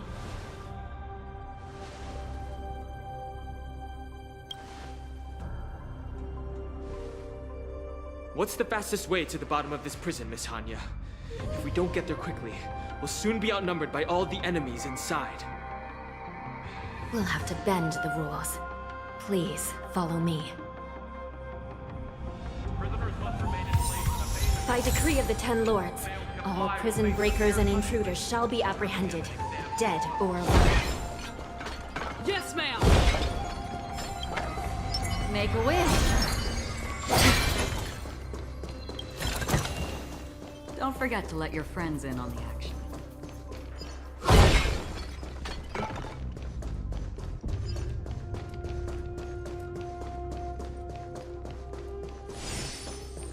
Hold your position here.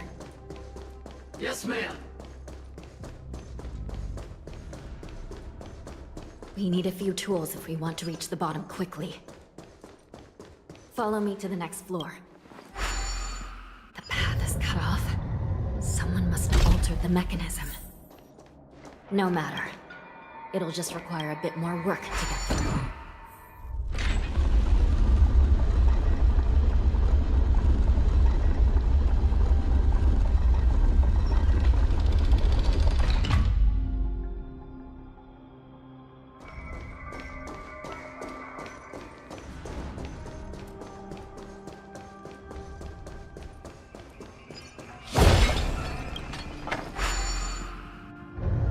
Some Spiritfarers occasionally use Ingenia from the Artisanship Commission to navigate the treacherous terrain here. Normally, using devices like the shifting screen is strictly forbidden, as they could help the prisoners escape. But, given the urgency of the situation, let's just ignore the usual regulations.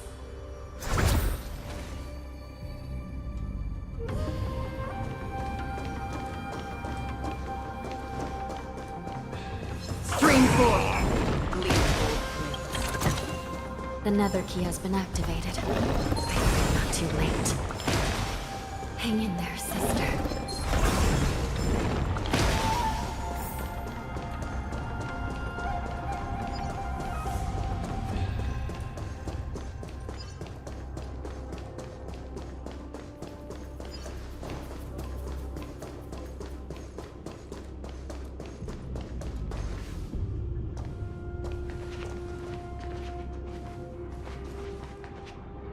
Looks like there was a fierce battle here not long ago.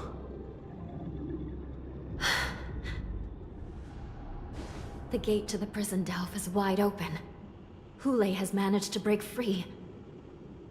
Where are the Yaoqing messengers? And where's my sister? Are they still alive? Let's look around.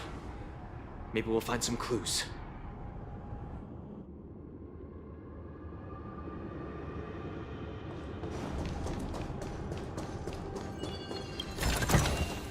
Seek, and you will find.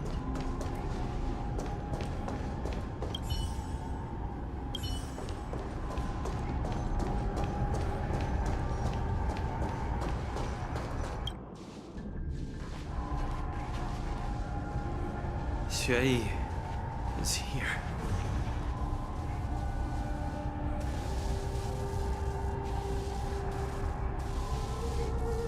Miss Xue bravely sacrificed herself. My condolences, Miss Hanya. Condolences. Well, that's unnecessary. You misunderstand. Thanks to the Ten Lords' blessing, my sister turned into an Ingenium centuries ago. Dying and returning as just a soul to the Hall of Karma's document office has become a routine for her.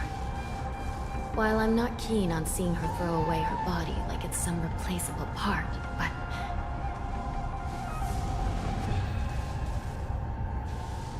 By the way, have you seen bodies that might be the Yaoqing messengers? One of them is a Foxian wearing exquisite clothes, and the other wears a dark cloak, like a fugitive.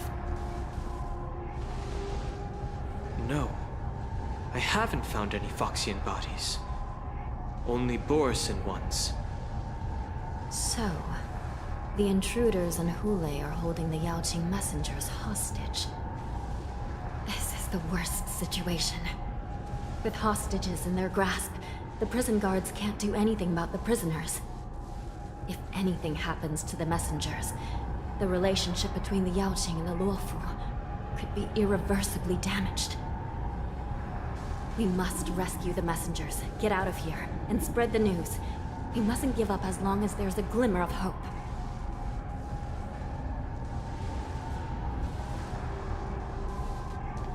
What have you found, Miss Hanya?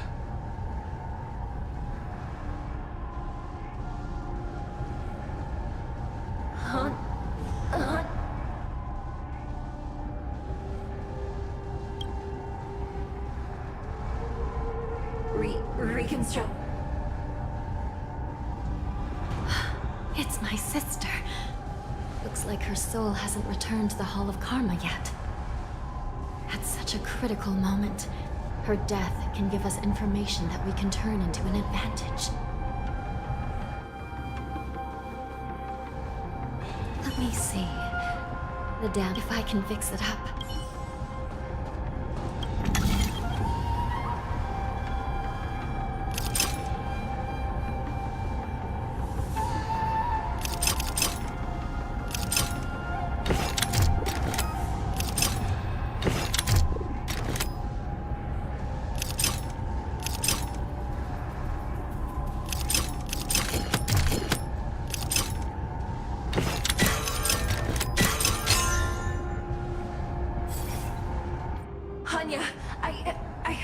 I'm back. Welcome back, sister. I don't know what kind of expression I should have at a time like... Now is not the time for jokes. This side crane can't hold all of me. Sister. One of the Yaoqing messengers escaped, and the other one was taken hostage and brought upwards? Besides the Borisin, there were other intruders. Invisible. Invisible intruders? Do me a favor, sister. The intruders have cut off all communication. Make sure you deliver the news. I understand.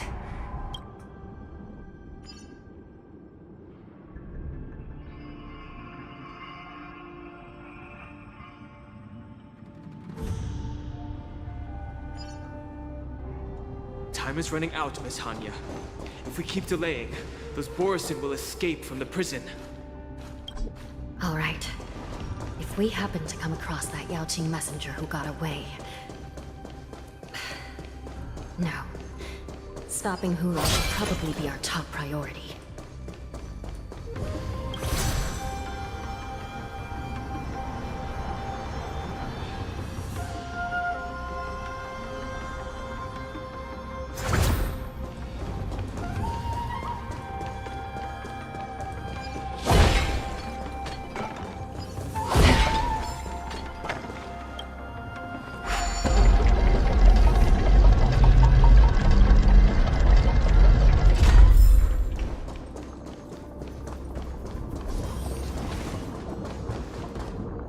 Wait! Something feels off. Something's approaching us. The invisible intruders. These abominations aren't prisoners from this prison. Good times. Never time to say bye. Boom. What do you want to know? Ill tidings manifest. Stand still. I weep for the departed. It too shall fall. The prison management on the Lawfu is truly concerning. Who are you? Aren't you looking for me? Ill fate is dead. Beneath the water lies an endless abyss. I can do this. Relax. That's half the work. Just not for oblivion. Say bye to breathing.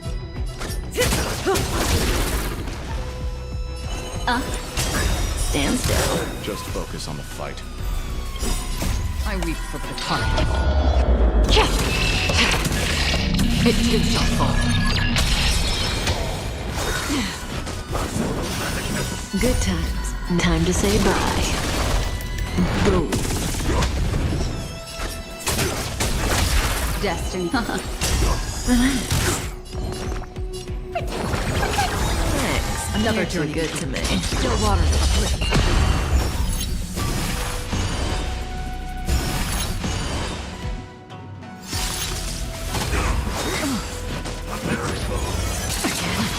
May as well kill them all.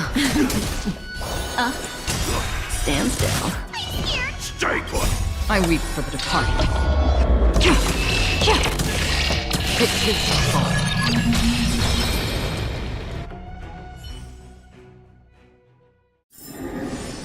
Another blood debt repaid.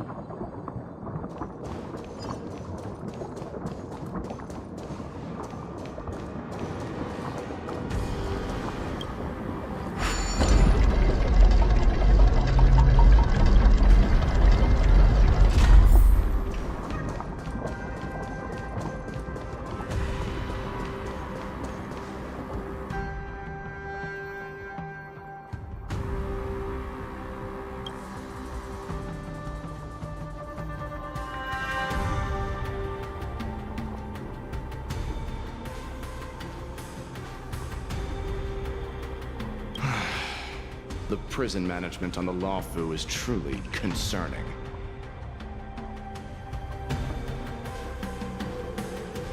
So what if I repeat it? It's the truth after all. The prison management on the Lawfu is truly concerning. At least 2 different groups of intruders infiltrated here. The wolf cubs and these Mara-struck soldiers. Their hiding technique. It's pretty similar to the wind mantle technique used by the Vidyadhara. Well, never mind if you don't have any clues. Now is not the time to exchange assassination techniques. I'm Waza. My friend fell into the clutches of that wolf. I was planning to escape and report back as quickly as possible. But now it seems... the prison on the Lawfu is a real maze, I must admit. Thank you for your help, Mr. Moza. We'll do our best to ensure your friend's safety. No. You can do nothing for him now. And you shouldn't be focusing on his safety at the moment. Your friend is in Hulei's clutches and you're just going to leave him behind? Look, I'm the Yaoqing General's guard, not his. I've seen how that giant wolf fights, and there's no way. Trying to save my friend will only get us killed. I don't know how you think, but I won't throw my life away for a lost cause. Listen up. I've been tracking these fugitives, and I know their next move. They're planning the worst-case scenario. We are all killed by that giant wolf. And the shack ends the best-case scenario.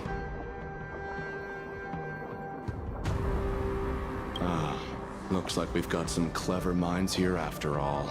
The best-case scenario would be we seal the gates and trap the enemy inside with us. We can't let that monstrous wolf escape. Hopefully, someone will eventually notice that something is off and come to help. You sure have a way of comforting people, Mr. Waltz. As a person of the Yaoqing, I've always searched for something meaningful to give my life to. I have to make it out alive. My companions are waiting for me. As a netherworld dweller, I've already died once. Don't worry. Even if we end up dying here, I won't let it happen to you first. Well, you're just as good at comforting people as Mr. Muoza. None of you are part of the Ten Lords' commission, so sacrificing yourselves isn't the right move. As a judge, it's my responsibility to guard this prison. And if someone once we reach the gate, I hope you'll help me seal it. After that, I'll do everything I can to fight the board. Now, let's proceed.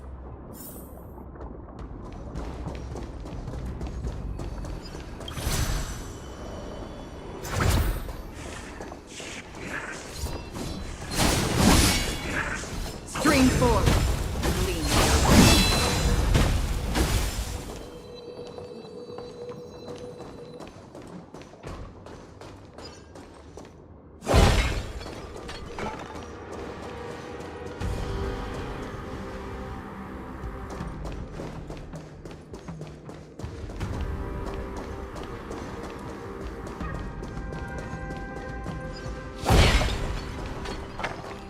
Stream 4. Gleam of blades.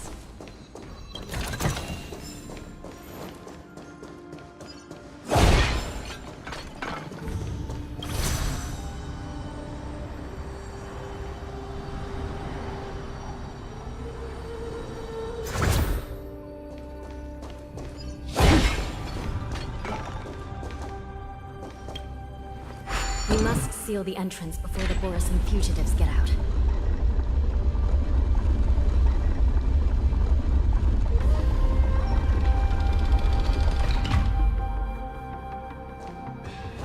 Prison wardens and mechanisms won't be able to hold them for long. Follow me.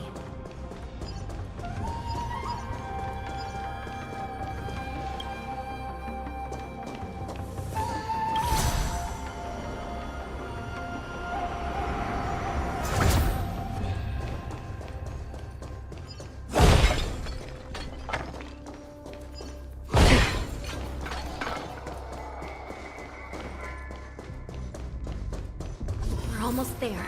The gate is just ahead. There are many fugitives.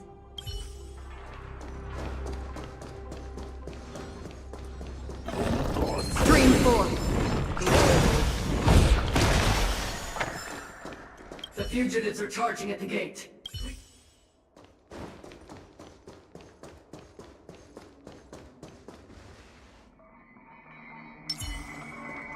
Make a wish. I will hold them back. Don't let who...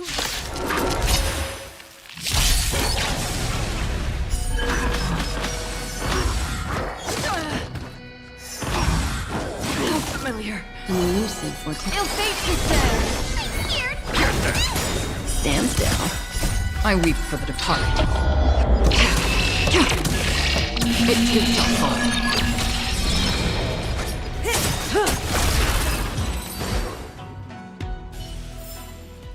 Another precious memory to hold on to.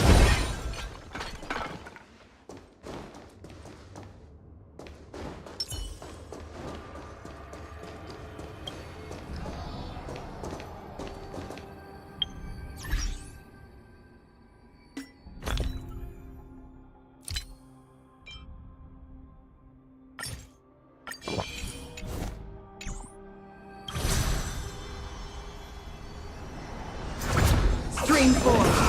Gleam of old.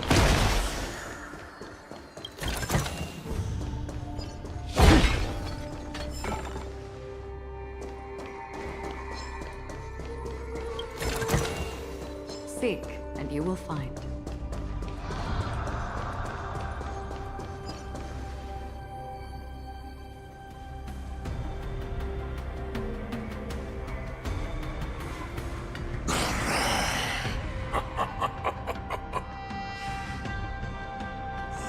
This brings back such familiar memories.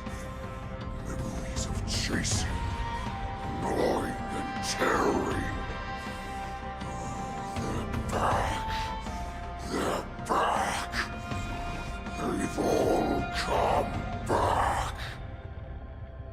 My lord, we're just one step away from freedom. As we pass through the gate, no one will be able to stop us. So this hostage is useless now. Kill him, Moktok. He's getting away. Do something, Jiao.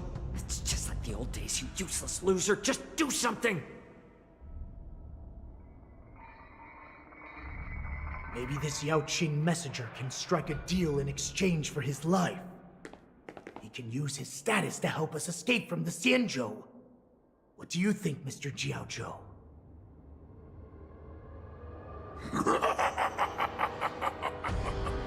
Oh, just look at you.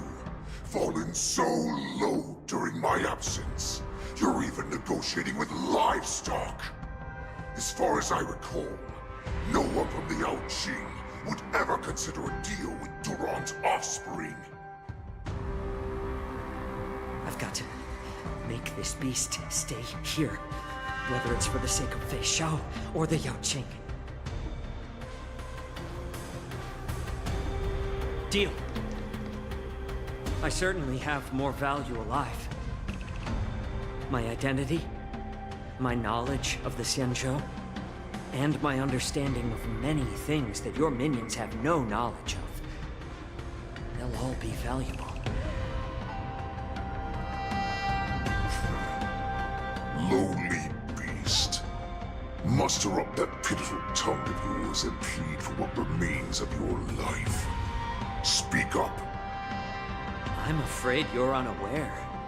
The woman who defeated you, Jing Liu, she has recently returned to the Luofu. Your opportunity for revenge is right in front of you.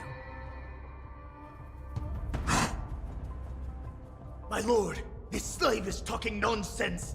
I've never heard anything about this. May I just kill him now? Silence, Moktok. And you, slave. From now on, you'll stay by my side. You'll only speak and move when I allow you to. Otherwise, I'll dismember you from head to tail, inch by inch. Got it? But my lord... We must stay here for some time, Moktok. Fear not. Because once I step out of the prison, it's the people of the Xianzhou who should tremble in fear. I'll show them what true calamity means. Now, Duran's whelps, follow me!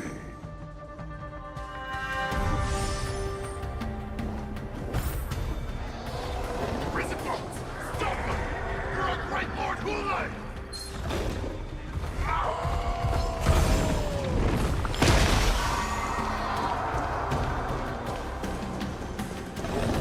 Prisoners must remain in place and obey the guard. Those who fail to comply will face severe punishment, serving as an example to others.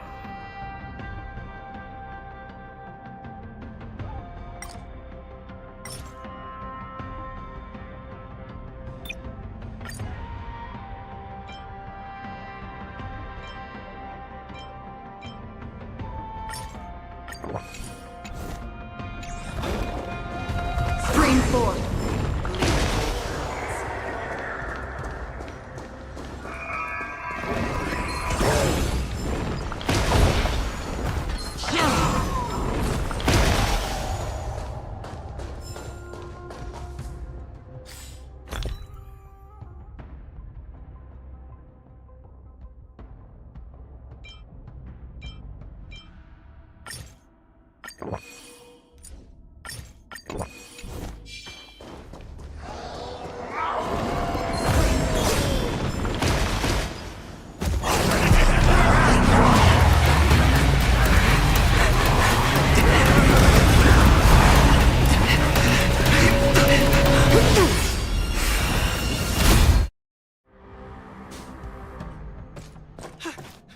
Report!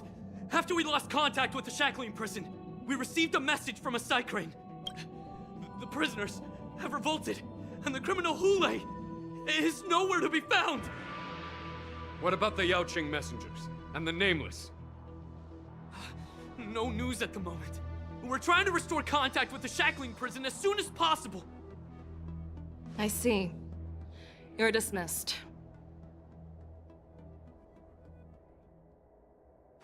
General Jing Yuan, General Hua Yan. It's just as we suspected.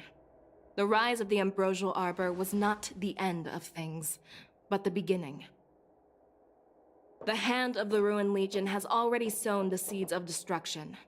From this moment on, the Xianzhou Alliance will face an even greater challenge, from both the abominations of abundance and the destruction itself. If this is what they want, I'm always up for a challenge.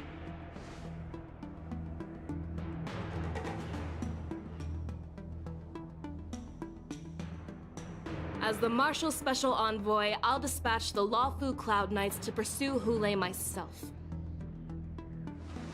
Looks like the hidden dregs have finally come to the surface. And as I said before, it's time to wash them away. Once and for all.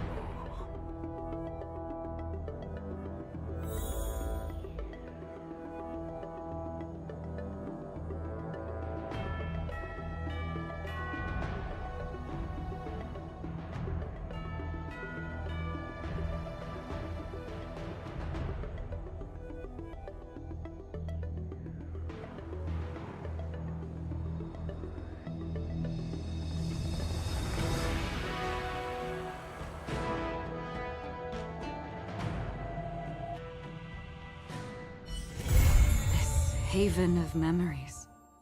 Every touch, every moment is like a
Did you hear?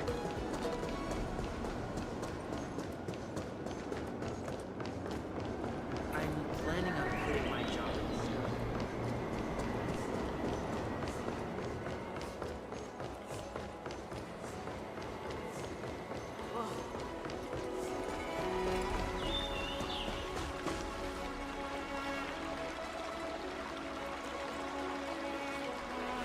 All right.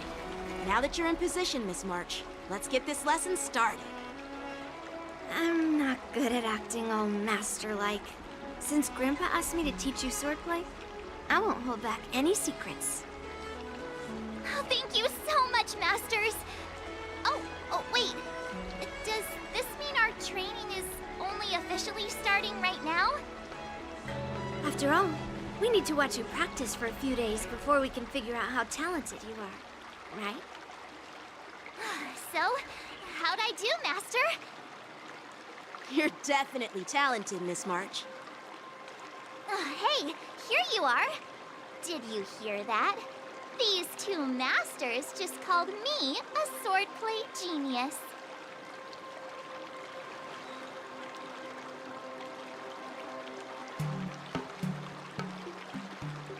Oh, you're right.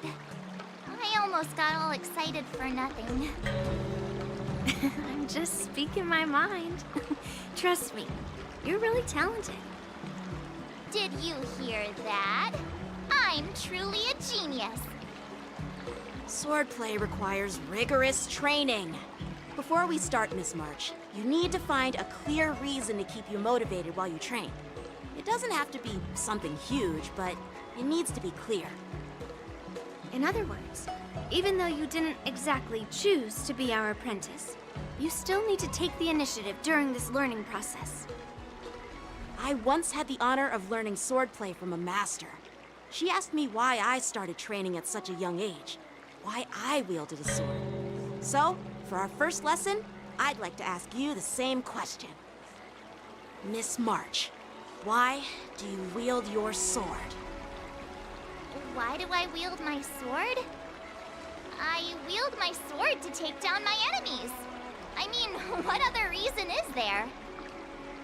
I also questioned that sword master about why she uses her sword, and she said, to vanquish my enemies, nothing more.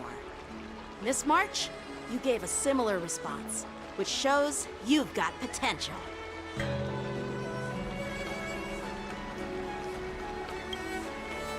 best way to take down your enemy is with a blaster gun. I heard a hero say something like that in an immersia. He also mentioned that sword training can push a person's physical abilities to their ultimate limit. Seems like you've seen your fair share of immersion, Miss March. But if you want my opinion, if your goal is self-improvement, you'll feel just as accomplished even if you put down the sword and go back to your bow. Oh, come on. Don't listen to his empty talk. Oh, now I'm curious to hear what Master Yun Li has to say. Let me ask you something, March. Do you have any specific goals for learning swordplay? Like achieving a certain ranking in the war dance, or maybe you want to defeat someone, like Yan Qing, or me. Who do I want to defeat? Him? Dan Heng? Himeko? Or Mr. Yang? If you can't think of anyone specific, why not set a simpler goal? Like, how many opponents do you want to defeat at once with a sword? I'll fight 10! 10? Oops, that just slipped out. It's actually another line from an immersia.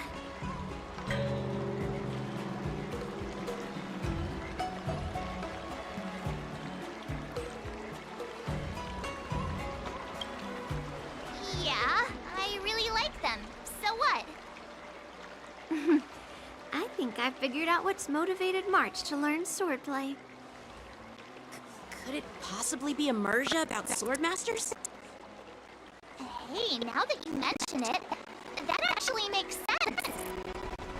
I'm super interested in Ciencio immersia and novels. Even though I use a bow, almost all the great heroes in those immersia use swords.